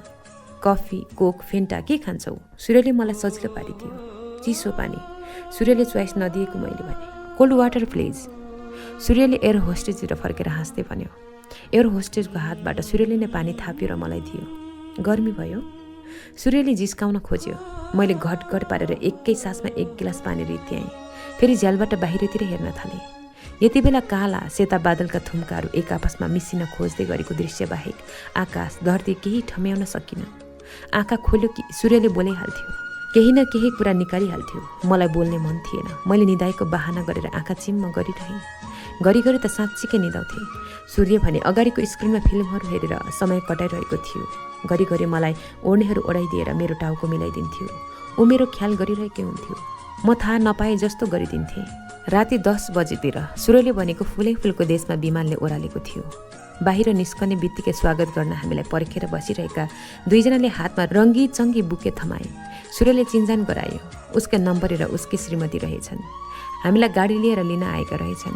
सूर्यले पहिले नै सहयोग मागेको थियो होला। मैले उसको नम्बरीलाई दाई र श्रीमतीलाई नम्बर्नी साथी भन्नुपर्छ भनेर सूर्यले नै साइनो स्पष्ट पारिदियो। गाडीभित्र पस्दा हातमा बोकेको बुके गाडीमा ठोकिएर एक थुङ्गा फुल भुइँमा खस्यो। त्यति बेला पो मलाई थाहा भयो यो बुके साँच्चै फुलेकी रहेछ। मैले त प्लास्टिकको होला भनेर सोचेकी थिएँ।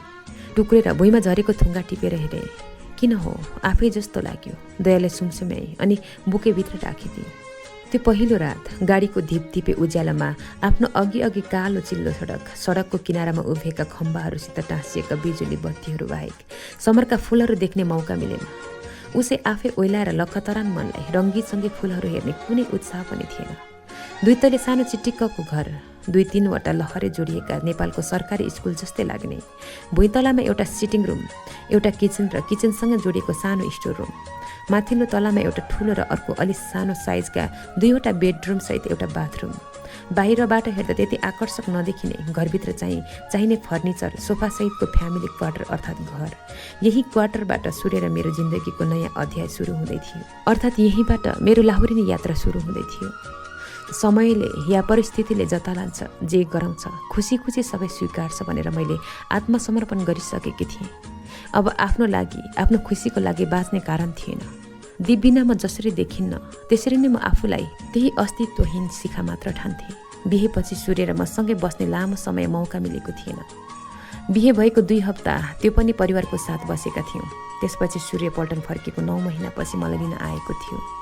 सामाजिक र कानुनी रूपमा म सूर्यको जिन्दगीभरिको लागि साथी थिएँ। मेरो दिमागमा भने सिर्फ दीप थियो। देखावटी संसारमा सबैको नजरमा म सूर्यकै थिएँ। मेरो नजरमा भने म सधैँ दीपकै थिएँ। यी सबैदेखि बेखबर सूर्य चाहिँ आफूलाई रित्याएर ममाथि माया खन्याउला चाहिँ गरेर मरिहत्ते गर्थ्यो। सूर्य एकदमै शीतल थियो, निश्चल, निष्कपट, खुला मनको थियो। नयाँ ठाउँमा मेरो सहजताको लागि सानो सानो कुरामा ख्याल राख्थ्यो। मलाई खुसी बनाउन हर समय केही न केही रमाइला कुराहरू गर्थ्यो। एउटा लोग्नेले दिनुपर्ने माया, सुरक्षा र जिम्मेवारीबाट ऊ अलिकति पनि चुक्दैन थियो। साँच्चै भन्ने हो भने व्यावहारिक कुरामा दीपभन्दा पर्फेक्ट थियो। एउटी महिलाले सूर्य जस्तो लोग्ने पाउनु भाग्यमानी नै हुनु हो। तर प्रेम यी सबैभन्दा पर रहेछ, अलग रहेछ। जसरी दीप सूर्य जति पर्फेक्ट नभए पनि मैले उसलाई प्रेम गरेँ, तर सूर्य दीपभन्दा पर्फेक्ट भएर पनि प्रेम गर्न सकिरहेकी छैन। सूर्यको म प्रतिको माया र लगानलाई म मनबाटै सम्मान गर्थेँ। मैले अन्याय गरिरहेकी छु भन्ने लाग्थ्यो।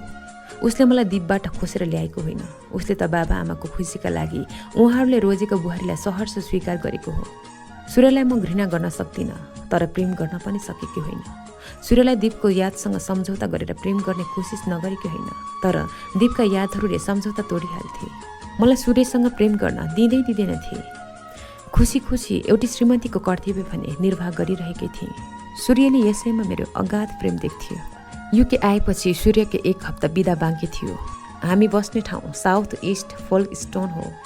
1 हप्ताको छुट्टीमा नजिकैका सहरहरू घुमायो, चाहिने सपिङहरू गरायो। कहिले रेस्टुरेन्ट त कहिले अरूकै घरमा पाहुना खाएर 1 हप्ता बित्यो। हामीलाई नेपालदेखि आउँदा एयरपोर्टमा लिन आउने नम्बर्नी साथीको नाम प्रेमा मगर। नागरिकताको नाम चाहिँ प्रेमकुमारी मगर हो। लामो भएर होला सबैले प्रेमा नै भन्छन्। प्रेमाले भनेकी थिइन्। उनीहरू नेपालमा पश्चिम स्याङ्जाका थिए। यहाँ भने हाम्रो घर जोडिएको थियो, घरसँगै मन जोडिएको थियो। यहाँ आएपछि प्रेमा नै मेरो मिल्ने साथी बनेकी थिइन्। हामी रेक्रुट कम्पनीबाटै सँगसँगै छौँ। भाग्यवश फ्यामिली क्वार्टर पनि सँगै जोड्यो। सूर्यले भनेको थियो। सुरुका दिनमा छुट्टी सकिन साथ प्रेमाले आफै आएर खाना बनाउन सिकाइन्। प्रायः हामी दुवै जोडी कहिले उता कहिले यता गरेर सँगसँगै खाना खान्थ्यौँ। प्रेमा युके आएको 1 वर्ष भइसकेको थियो। उसको युके बसाइ र 1 वर्षको लाहुरिने अनुभव सुनाएर मेरो फुर्सद र अल्छी लाग्दो समयलाई थोरै भए पनि इङ्गेज गराइदिन्थिन्। त्यसको बदलामा मैले उसलाई क्याम्पसको अनुभव सुनाउनु पर्थ्यो। मेरा भन्दा चिम्सा आँखा, पातला ओठ, नाकको डाँडी थेप्चो भए पनि टुप्पो चाहिँ अलिकति चुच्चो, काली काली भए पनि चिटिक्क मिलेको सानो अनुहार, सलक्क परेको शरीर, प्रेमा आकर्षक थिइन्। कता कता नुमासँग मिल्दोजुल्दो। यसैले पनि मलाई झन् उनी धेरै नै राम्रो लाग्थ्यो। कहिलेकाहीँ स्कर्ट लाएर 2 चुल्ठी बाटेर बस्दा स्कुल जान तयार भएकी जस्तै देखिन्थिन्। कहिले केटाकेटी जस्तै चञ्चले अपरिपक्व स्वभाव देखाउँथिन् भने कहिले गम्भीर बनेर परिपक्व कुरा गर्थिन्। छिनछिनमै उनको 2 विभिन्न स्वरूप देखेर म आफै अलमल्ल पर्थेँ। तिमी त साह्रै भाग्यमानी रहेछौ क्यारे।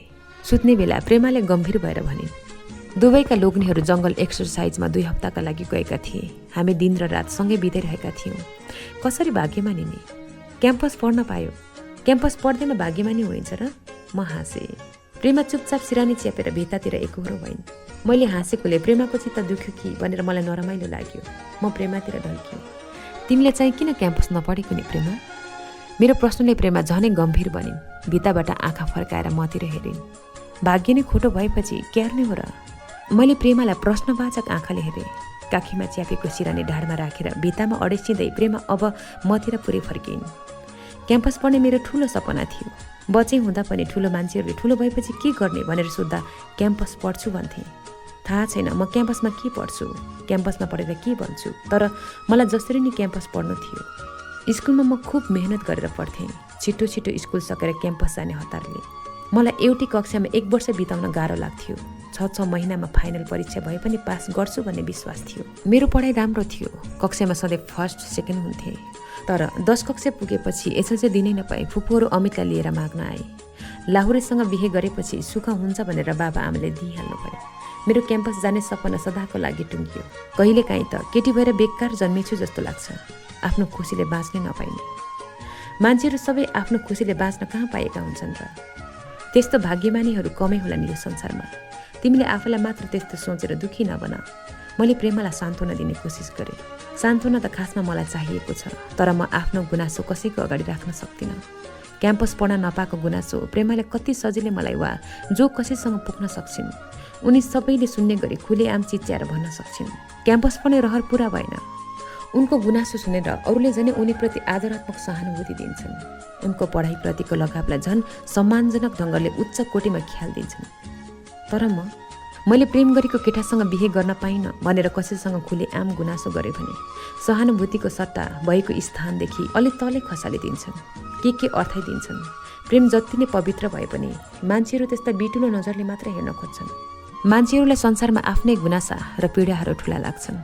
संसारका प्रत्येक मान्छेसँग आफ्नो विगतको जिन्दगीसँग केही न केही गुनासो त हुँदो नै रहेछ। यही सोचेर मलाई थोरै सान्त्वना मिल्थ्यो। फुर्सद हुनासाथ प्रेमाले क्याम्पसको बारे सोधेर नै हाम्रो कुराकानी सुरु हुन्थ्यो। आफूले नदेखेको नभोगेको कुराको साह्रै महत्त्व हुँदो रहेछ। यस्तो होला उस्तो पो होला भनेर थरीथरीका कल्पना गरिँदो रहेछ। प्रेमा क्याम्पसको बारे विभिन्न परिकल्पना गर्थिन् होला र त खुल्दैले मेट्न मलाई सोधिरहन्थिन्। यता मलाई क्याम्पसको कुरा निस्किने बित्तिकै दीपको याद आउँथ्यो। क्याम्पस पढ्दाका दीप बाहेक सुनाउन लायक अरू केही छैन जस्तो लाग्थ्यो। क्याम्पसको कुरा गर्दा मात्र दीपको याद आउने भन्ने होइन, क्याम्पसको कुरा निस्कँदा झनै हुरुक्कै हुने गरी उसँग बिताएका एक पल आँखा अगाडि झलझली देखा पर्थे। तिनीले ऐठन पार्थे। सबै कुराहरू भन्न पाए मनको बोझ केही हल्का हुँदो हो। कहिलेकाहीँ दीपको कुरा गरौँ लाग्थ्यो, तर विवाहित हुनाले आत्मअभिमानले प्रेमीको वर्णन गर्न रोकिहाल्थ्यो। फिल्टर गरी प्रेमालाई क्याम्पसकै कुराहरू सुनाउँथेँ म। एक दिन, तिमीले कसैलाई प्रेम गरेकी छेउ प्रेमा? टिभी हेर्दै गर्दा मैले प्रेमालाई सोधेँ। प्रेमाले आँखीमा खुम्च्याएर अनौठो तरिकाले हेरेँ। थोरै लजाइ जस्तो गरिन्। लभ गर्ने उमेरमा हाम्रो त बिहे गरिदिइहाले, कहाँबाट लभ गर्ने हो र? प्रेमा खेतीतिती गरेर हाँसिन्। कि प्रेम र विवाह अलग कुरा हुन्? प्रेम नभई बिहे गरेपछि प्रेम हुँदैन? प्रेमाले आफ्नो र लोग्ने बीचको प्रेमलाई प्रेम ठानेकी छैन, या उसले प्रेमको अर्थ बुझेकी छैन? दिमागभरि विभिन्न प्रश्नहरू खैला बैला गर्न थाले। टाउको दुखे जस्तो भयो। प्रेमालाई हेरे। उनी हँसिलो अनुहार पारेर टिभीमा हेरिरहेकी थिइन्। प्रेम नगर्ने मान्छेहरूको खुसी भएर बाँच्न पाउँदो रहेछन्। अध्याय 15। प्रेमा, पछि विन्टरमा त खुब जाडो हुन्छ, हिउँ पर्छ। सूर्य, डिसेम्बरमा छुट्टी हुन्छ, त्यति बेला म तिमीलाई लन्डन घुमाउन लान्छु। म युके आएदेखि प्रेमा र सूर्यले बारम्बार भनिरहने वाक्यहरू थिए। नभन्दै दुईजनाले भनिरहने कुराहरू सँगसँगै आए। प्रेमाले भनेको विन्टरको जाडो र सूर्यले भनेको डिसेम्बरको छुट्टी। मौसमसँगै प्रकृतिले आफ्नो रूपरङ परिवर्तन गर्यो, तर मेरो मन भने परिवर्तन हुन सकेन। तराईका मान्छेहरू हिउँदमा इलाममा आउँदा जाडो मान्थे, हिउँदमा तराईका मान्छेहरू इलाम बस्न गाह्रो मान्थे। रातभरि हिउँ तुसारो झरेर बिहान झनै चिसो हुन्थ्यो। बिहान र बेलुकी भएपछि चिसो पानी छुन गाह्रो पर्थ्यो। इलाम नै सबैभन्दा जाडो हुने ठाउँ होला जस्तो लाग्थ्यो। तर जब युकेमा हिउँद सुरु भयो, कल्पनै नगरेको चिसो लाग्यो। अक्टोबरबाट बढ्दै आएको चिसोले डिसेम्बरमा आइपुग्दा चरम सीमा नाग्यो। हिउँ परेको त थिएन। अघिल्लो वर्ष त सेप्टेम्बरको लास्टमै हिउँ परेको थियो। प्रेमाले सुनाएकी थिइन्। शिरदेखि पाउसम्म न्यानो कपडा, हिटर अन गरेर कोठामा बस्दा पनि जाडो नै। बाहिर त 1 सेकेन्ड उभिनलाई पनि सजाय भोगे जस्तै हुन्थ्यो। बाहिरबाट घरभित्र पसेपछि हिटर अन गरेर नतातिन्जेलसम्म काँडाले घोचे जस्तै लाग्थ्यो। जाडो सुरु भएदेखि प्राय म बेडमै सिरक ओढेर बस्थेँ। टिभी हेर्दा पनि सोफामा सिरक ओढेरै हेर्थेँ। डिसेम्बरको दोस्रो हप्तादेखि सूर्यको 3 हप्ता छुट्टी सुरु भयो। मेरो लन्डन घुम्ने दिन आयो। मलाई घुम्न जाने खासै रहर उत्तिको थिएन। त्यही माथि जाडोमा घुम्ने जाँगर थिएन। तर म आएदेखि नै सूर्यले मेरो लागि बनाएको योजनालाई निराश बनाउन मन लागेन। हामी 4 जना घुम्न जाने भयौँ। प्रेमा अगाडि नै 2 पटक लन्डन घुमिसकेकी थिइन्। लन्डन पुगेपछि यता त फर्कनै मन लाग्दैन, प्रेमाले भनेकी थिइन्। नेपालमा धनी गरिब भनेर चिनिने मुख्य सूचक घर पनि हो। गरिबको साना र होचा हुन्छन् भने जति धनी र सम्पन्न हो त्यति नै ठुला र अग्ला घरहरू हुन्छन्। नेपालमा हुँदा मलाई लाग्थ्यो नेपालका मान्छेहरू विदेशमा काम गरेर पैसा कमाएर नेपालमा धनी हुन्छन्, ठुल्ठुला घर बनाउँछन्। त्यस्तो रोजगारी दिने देश कति धनी होला, उनीहरूको घर कति ठुल्ठुला र अग्ला होलान् भनेर कल्पना गर्थे। तर युके आएपछि अचम्म लाग्यो। यहाँ प्राय सबै घरहरू उत्रै र उस्तै डिजाइनमा पनि उस्तै चिटिक्क बनाइएका। अलि ठुल्ठुला बिल्डिङहरू चाहिँ कि त सपिङ सेन्टर कि त कुनै कार्यालयहरू मात्रै हुन्थे। मान्छे र रुख बिरुवाले सल्लाह गरेरै पालै पालो नाङ्गिए जस्तै लाग्थे। समरमा मान्छेहरूको शरीरमा साना साना टालाहरू मात्रै हुन्थे। सुरुमा त मलाई अनौठो लागेको थियो। केटीहरूले त छोप्नुपर्ने संवेदनशील अङ्गहरू मात्रै छोपेर हिँडेको देख्दा मेरो लागि रमितै हुन्थ्यो। मान्छेहरू कसैले कसैलाई वास्ता गर्दैनथे। विन्टर सुरु भएपछि मान्छेहरूका शरीरमा कपडाहरू थपिए। रुख बिरुवा भने फुल र पातहरू झरेर नाङ्गिन थाले। पात बिनाको चिल्ला हाँगाबिगा मात्रै भएर ठिङ्ग उभिएका देखिए। बाहिरबाट हेर्दा मरिसकेका लाग्थे। हिजो अस्तिसम्म यिनै रुखहरू ढकमक्क फुलेका थिए भनेर आफैलाई विश्वास गर्न गाह्रो। मसिना पोथ्रा पोथ्रे फुलहरूको त नामो निशान नै थिएन। समरमा सिँगारिएकी नयाँ बेहुली युके, विन्टरमा भने रङ्गहीन चमकहीन सादा विधुवा उराठ लाग्दो, ठ्याक्कै मेरो मन जस्तै। लन्डन पुगुन्जेल प्रेमाले 6 पटक बान्ता गरिन्। एक ठाउँ बीच बाटोको सर्भिसमा बिसाउँदा टोयलेटमा गरिन् भने बाँकी सबै गाडीभित्रै प्लास्टिकको झोलामा। गाडीको मातले यसरी नै बान्ता हुने गरी मातेको मैले पहिलोचोटि प्रेमालाई देखेकी थिएँ। अमित दाई पहिलोपल्ट प्रेमालाई गाडीमा उल्टी भएको भनेर आफै अचम्म मानिरहेका थिए। सूर्य र मलाई प्रेमाको स्वास्थ्य स्थितिले एकदमै चिन्तित बनायो। लन्डन पुगेर बाहिरबाट निस्केपछि प्रेमा थोरै फ्रेस भइन्। हामीलाई थोरै राहत मिल्यो। लन्डनका ठुल्ठुला बिल्डिङ देखेर मलाई काठमाडौँको याद आयो। पहिलोपल्ट काठमाडौँ जाँदा मलाई ठुल्ठुला घरहरू देखेर अचम्म लागेको थियो। ठुलो घर देख्ने बित्तिकै राजाको दरबार यही होला भन्ने लाग्थ्यो। आज पछिल्लोपल्ट लन्डनमा ठुल्ठुला बिल्डिङहरू देख्दा गाउँबाट सहर छिरेको अनुभूति भइरहेको थियो। केही छिन आराम गर्ने र खाने भनेर हामी एउटा क्याफेमा छिर्यौँ। जाडोमा सबैको पहिलो रोजै तातो कफी नै बन्यो। 2 सुरुकी कफी पिउन साथ बमिट आयो भनेर प्रेमा फेरि बाथरुम गइन्। बाथरुमबाट आएपछि उनको लागि हट लेमन मगायौँ। आधा घन्टा जति आराम गरेपछि प्रेमाको स्वास्थ्यमा सुधार आयो। त्यसपछि सूर्य र अमित दाईले एक दिनै घुम्ने तालिका बनाए। सबैभन्दा पहिले लन्डन आई चढ्ने भन्ने कुरा आयो। ऊ त्यही हो लन्डन आई। त्यहाँ चढेपछि बिस्तारै घुमाउँछ। सबभन्दा माथि पुगेपछि लन्डनको सबै दृश्य देख्न सकिन्छ। सूर्यले औल्याएर देखायो। हामी बसिरहेको क्याफेबाट पूर्वपट्टि लन्डन आई अर्थात् लन्डन आँखा देखिरहेको थियो। ठ्याक्कै हाम्रोतिर हुने रोटेपिङ, तर धेरै नै ठुलो अग्लो उस्तै। प्रेमाले मलाई यसबारे पहिले सुनाइसकेकी थिइन्।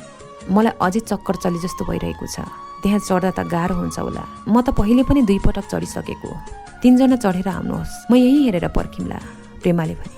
त्यसो भए अमित पनि जानु पर्दैन, बहिनीको ख्याल गर्दै गर, हामी गएर आउँछौँ, सूर्यले अमित दाईतिर हेरेर भन्यो। लन्डन आई चढ्न तयार भइसकेका अमित दाई सूर्यको कुराले हाँस्दै प्रेमाको छेउ बस्नुभयो। सूर्य साँच्चै ज्ञानी छ। ऊ आफ्नो वरपरका सबैको ख्याल राख्न बिर्सिँदैन। मैले धेरै पटक नेपालमा रोटेपिङ खेलेकी छु। मलाई एकदमै रमाइलो लाग्छ। एकपटक नुमासँग खेल्दा नुमा साह्रै डराई। उसले चिच्याउँदै मलाई च्याप्पै समातिरहे। यति जोडले समाति छे कि 2-3 दिनसम्म मेरो पाखुरा दुखिरह्यो। मलाई लन्डन आई चढिरहँदा रोटेपिङ र नुमाको याद आइरह्यो। लन्डन आईको एउटा बक्समा 15 जनाभन्दा धेरै मान्छे थिए। आधा जति सिटमा बसेका थिए भने आधा चाहिँ उभिएका थिए। हामी छेउपट्टि उभियौँ। रोटेपिङ जसरी नै घुम्न थाल्यो, तर एकदमै सुस्त गतिमा। घुम्दैछ भन्ने नै थाहा नहुने गरी। हामी भएको बक्सदेखि तलतिर हेर्दा लन्डन सबै देखियो, नेपालको स्वयम्भूबाट काठमाडौँ उपत्यका देखिए झैँ। सूर्यले औँलाले देखाउँदै लन्डनका महत्त्वपूर्ण ठाउँहरू चिनायो। मैले हेरे जस्तो मात्र गरेँ, मेरो ध्यान त्यता थिएन। एकपटकको टिकटले एक फनको मात्रै घुम्न पाइँदो रहेछ। चढ्ने बेला जसरी लाइनमा बसेर चढ्यौँ, झर्दा चाहिँ त्यति लामो लाइन बस्नु परेन। चढ्ने बेला त्यहीँका फोटोग्राफरहरूको आग्रहमा फोटो खिचाएर गएका थियौँ। एकछिन पर्खनु पर्ने भयो। झन्डै 10 मिनटपछि एल्बमसहित फोटोहरू दियो। हामीले पर्दाका भित्तामा फोटो खिचाएका थियौँ। उनीहरूले एडिट गरेर लन्डन आएको बक्समा बसिरहेको बनाइदिएका रहेछन्। हामी हतारिँदै फोटो लिएर प्रेमाहरू भएतिर लाग्यौँ। जाडोको चरम उत्कर्ष, त्यसमाथि जोड-जोडले चलेको हावा, शिरदेखि पाउसम्म लगाएका भुवादार ज्याकेट, बुट, टोपीले चिसो छेक्न मुस्किल परिरहेको थियो। सधैँ नै तुवालो लागिरहने मेरो मन बाहिरको जाडोले झनै कठाङ्ग्रिरहेको थियो। 4 पटक कफी पिइसकेँ। मलाई पनि अब चाहिँ भमिटिङ होला जस्तो हुँदैछ। हामी पुग्न साथ अमित दाइले ठट्टा गर्नुभयो। पाएँ भन्दैमा किन त्यत्रो धेरै खानु त? सूर्यले उत्तर फर्कायो। बुढीलाई बिरामी हुन साथी दिम कि भनेर नि। अमित दाइ अझै जिस्किने मुडमा हुनुहुन्थ्यो।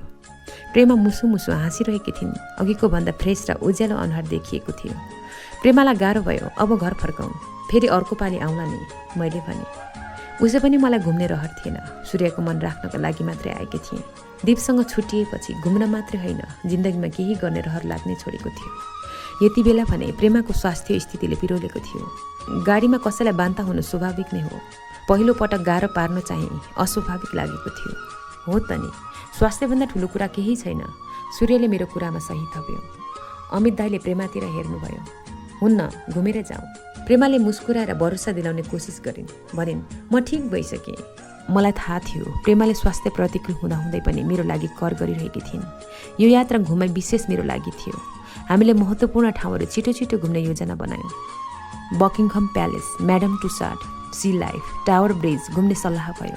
म दरबार हेर्न उत्सुक भने भएँ। दरबारबारे कथामा पढेको सुनेको, मैले आफ्नै देशको दरबार पनि देखेकी थिइनँ। यहाँको दरबार त संसारकै महँगो र विलासी दरबारहरूमध्येको एक हो भनेर सूर्यले पहिले भनेको थियो। यहाँ रानीले शासन चलाउँछिन्। महँगो र सुन्दर भन्दा पनि रानीले शासन गर्ने दरबारसित मेरो चाख बढेको थियो। राजाले शासन गर्ने देशमा जन्मिएर हुर्केँ। मैले सधैँ राजा पछि मात्र रानीको नाम सुने। मेरो धारणा त्यसरी नै हुर्कँदै गयो। रानीभन्दा राजा ठुलो, छोरी मान्छे छोरा मान्छे भन्दा सधैँ पछाडि नै हुन्छ। म जस्तै छोरी मान्छेले देश चलाउँछ भनेको सुन्दा मेरो दिमागमा भुइँचालो जानु स्वाभाविक नै थियो। यहाँकी रानी एउटी छोरी मान्छे, यति शक्तिशाली, सिंहको देशमाथि शासन गर्छिन्, देशभरिका जनतालाई नियन्त्रण गर्छिन्। तर म उनी जस्तै अर्की छोरी मान्छे जो आफ्नै मनमाथि शासन चलाउन सकिरहेकी छैन। आफ्ना सारा इच्छा, रहर र खुसीहरूमाथि शासन चलाउने बागडोर अरूकै हातमा सुम्पेको छु। रानीको देशमा आएपछि महसुस भयो म कमजोर र लाछी छोरी मान्छे रहेछु। विशेष समयमा मात्रै घुम्नको लागि दरबार खुल्दो रहेछ। हामीले बाहिरबाट दरबार हेऱ्यौँ। मैले कल्पना गरे जस्तो झक्की झकाउ, सूर्यले वर्णन गरे जस्तो महँगो आलिशान दरबार केही देखिएन। एकदमै साधारण, पुरानो तर बलियो लाग्ने बाहिरी आवरण मात्रै थियो। बकिङहम प्यालेस। अर्कोपल्ट भित्रैसम्म घुमाउन लान्छु।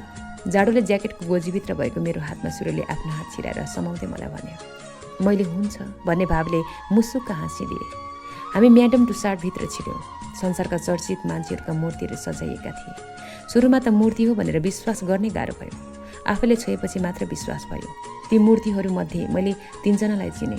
भारतीय सिनेमाका शाहरुख खान, अमिताभ बच्चन र माधुरी दीक्षित। सानो छँदा गाउँमा नयाँ वर्षको उपहार स्वरूप यिनै हिरो हिरोइनका पोस्टकार्ड बाँड्ने गर्थ्यौँ। जमिन मुनि बनाइएको सी लाइफ देख्दा समुद्रभित्रै बसेर घुमेको अनुभव भयो।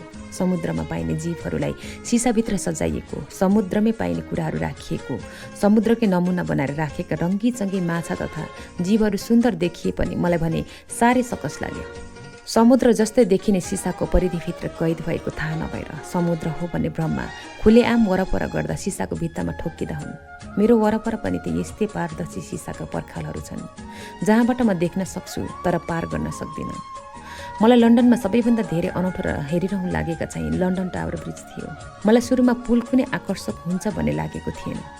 थेम्स नदीको बीचमा दुईतिर अडिक भएर उभिएका टावरहरूलाई एकअर्काको बीचमा जोडेर बनाइएको पुल, जहाँबाट थेम्स नदीमाथि हिँडेर वारिपारी गर्न सकिन्छ। जब नदीमा ठुल्ठुलो पानी जहाजहरू आउँछन्, पुलभन्दा अग्ला त्यति बेला 2 टावरसित जोडिएर लमतन्न तेर्सिएको पुल बीचमा छुट्टिँदै आफ्नो पिलरमा टाँसिन जान्छन् र पानी जहाजलाई सहजै बाटो खोलाइदिन्छन्।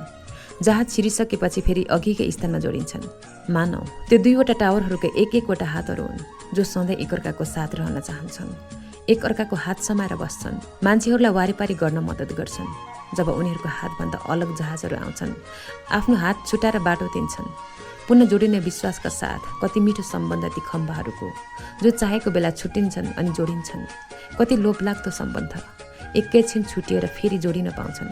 हामी मान्छेहरूको पो कतिपय सम्बन्धहरू जो छुटेपछि कहिले जोडिँदैनन्। काश दीप र मेरो सम्बन्ध यो पुल जस्तै भइदिए। मैले यो पुलमा यस्तै सोचिरहेँ।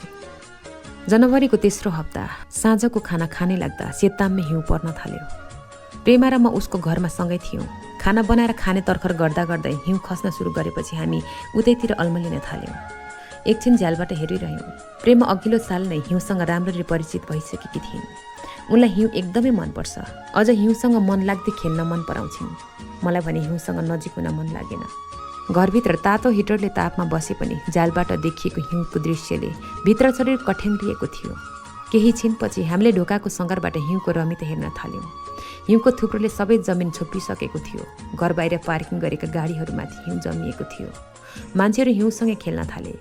गाडीमाथि थुप्रेर बसेका हिउँहरूलाई औँलाले मन लाग्दै आकारहरू कोर्दै थिए। मानौ हिउँ उत्सव सुरु भएको छ। हर्षोल्लासका साथ मनाइरहेका छन्।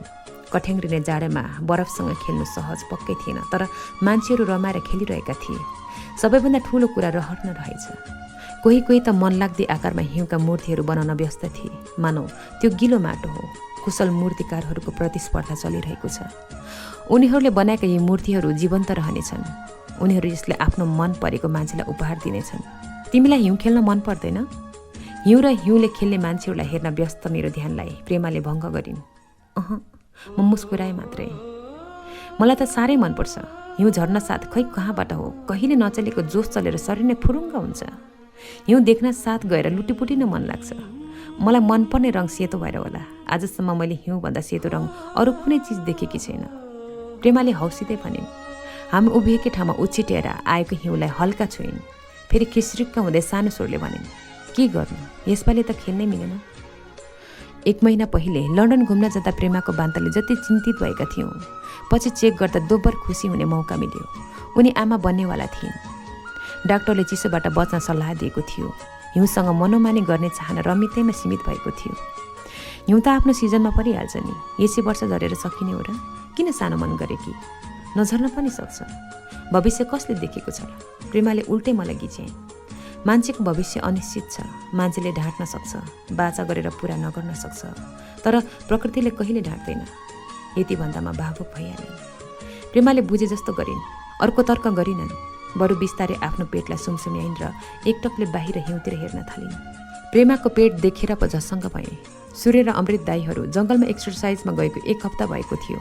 अझै 1 हप्ता बाँकी नै छ। यत्रो हिउँ परिरहेको बेला जङ्गलमा के गर्दै होलान्? हिउँले थिचेर गाह्रो पो बनायो कि? हठातै मन डरायो। तुरुन्तै डर भाग्यो। केही न केही विकल्प त पक्कै होला। मलाई आज पहिलोपल्ट सूर्यको लागि मनैदेखि चिन्ता लागिरहेको थियो। ढोकामै बसेर प्रेमासँग यही विषयमा कुरा गऱ्यौँ। आफ्ना लोग्नेहरूप्रति चिन्ता र सहानुभूति प्रकट गऱ्यौँ। हिउँ झर्न कम भएपछि मान्छेहरू आफूले मेहनत गरेर बनाएका हिउँका मूर्तिहरू बाहिरै छोडेर घरभित्र पसे। हामी ढोका थुनेर भित्र पस्यौँ। मोबाइलको रिङटोन बज्न थाल्यो। किचनको टेबलमा भएको मोबाइलतिर जाँदै आवाज बन्द भयो। मिसकल हुनुपर्छ भन्ने अनुमान लगाएँ। मोबाइल टिपेर हेरेँ। नुमाको मिसकल आएको रहेछ। मैले युके आउने बेलामा मेरो फोन र नम्बर नुमालाई छोडेको थिएँ। कुनै दिन त्यो नम्बरमा दीपले फोन गर्छ कि भन्ने आशाले नुमालाई फोन गरेर सोधिरहन्थेँ। तर मेरो आशाको दियो कहिले बलेन। सधैँ निराश हुनु पर्यो। हुन त दीपको फोन आउनुको कुनै औचित्य थिएन। खै किन हो?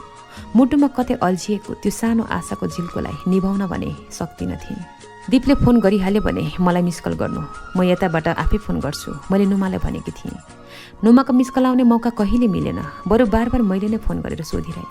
उताबाट सधैँ उही जवाफ आउँथ्यो, कसैको फोन आएको छैन।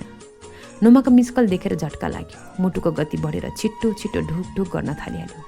मोबाइल पक्रेको हात थरर कापिरहेको थियो। त्यही कापिरहेको औँलालाई मैले कल ब्याकमा थिचेँ। फोन जानसाथ नुमाले फोन रिसिभ गरे। आज ल्यान्डलाइनबाट फोन आएको थियो। मैले फोन उठाउने बित्तिकै शिखा छ भनेर सोध्यो। मैले छैन, तर उसको फोन नम्बर दिन सक्छु भन्दा भन्दै उसले फोन काट्यो।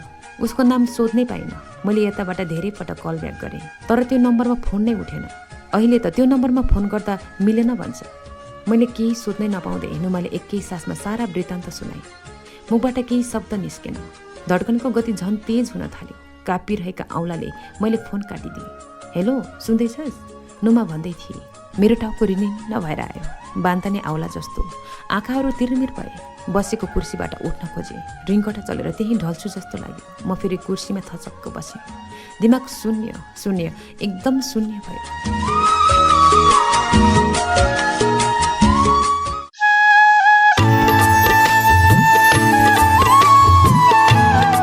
श्रोता मित्र, भर्खरै यहाँले सुन्दै हुनुहुन्थ्यो नवलेखिका सुषमा रूपाबुङ राईको पहिलो कृति स्वरूप प्रकाशित उपन्यास लाहुरेनी फुलको वाचन प्रस्तुतिकरण। अब यसै सिलसिलामा कार्यक्रमको निर्धारित समय सकिने लागेको हुनाले कार्यक्रमबाट हामीले बिदा माग्नै पर्ने हुन्छ। यसै उपन्यास लाहुरेनी फुलको बाँकी अंशलाई लिएर आगामी साता फेरि आउने नै छु। त्यतिन्जेलसम्मको लागि मलाई बिदा दिनुहोस्। यतिन्जेलसम्म कार्यक्रमलाई सुनेर साथ दिनुभएकोमा सम्पूर्ण श्रोता मित्रमा विशेष धन्यवाद व्यक्त गर्न चाहन्छु। साथै मलाई प्रविधिमा अनवरत रूपमा साथ दिनुहुने प्राविधिक मित्र निराजन थापा मगर्जीलाई पनि धेरै धेरै धन्यवाद। कार्यक्रम कृति यात्रा यहाँलाई कस्तो लाग्यो कृपया आफ्नो अमूल्य सल्लाह सुझाव व्यक्त गर्न आग्रह गर्न चाहन्छु। त्यसको लागि यहाँले मलाई पत्रचार गर्न सक्नुहुनेछ। पत्रचार गर्ने ठेगाना कार्यक्रम कृति यात्रा, radio Himalayan 99.7 megahertz, Suryabinayak 8 जगाती, Bhaktapur. त्यसै गरी तपाईँले फेसबुक आइडी KRITIYATRA कृति यात्रा मार्फत पनि आफ्नो अमूल्य सल्लाह सुझाव व्यक्त गर्न सक्नुहुनेछ भन्दै आजको यस सुमधुर बसाइबाट प्राविधिक मित्र निराजन थापा मगरसँगै म कार्यक्रम प्रस्तुता उर्मिला लिम्बुलाई पनि बिदा दिनुहोस्। पक्कै पनि आगामी साता हाम्रो भेट हुने नै छ। सुन्दै गर्नुहोला रेडियो हिमालयन 99.7 मेगाहर्ज, हरेक पल फरक अनुभूति। हवस् त, नमस्ते।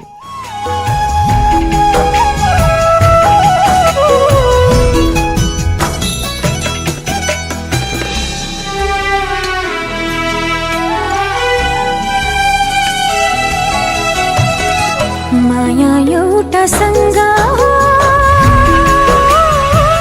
बिहे एउटा सँग,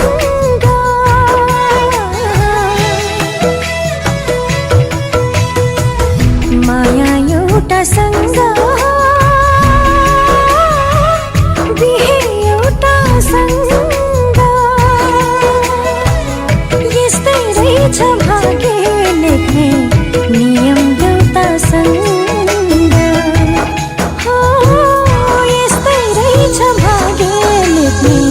नियम एउटा सँग, माया एउटा सँग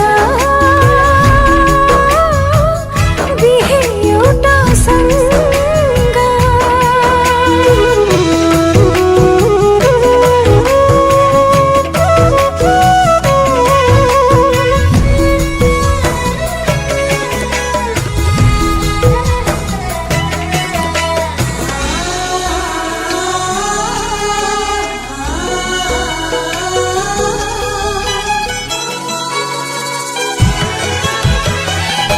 चाहे रे भुल्नु पर्ने अतीत कुनै कुनै,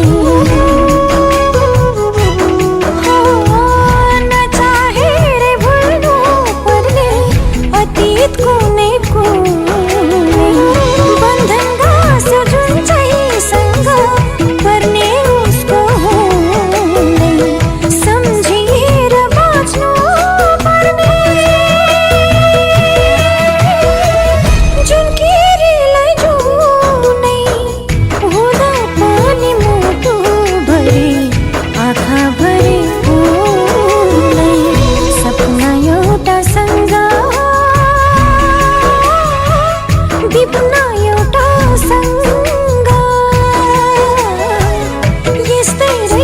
भाग्य लेख्ने नियम एउटा सँग,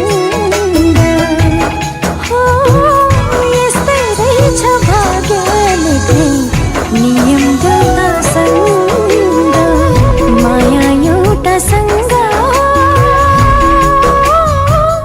बिहे एउटा सँग।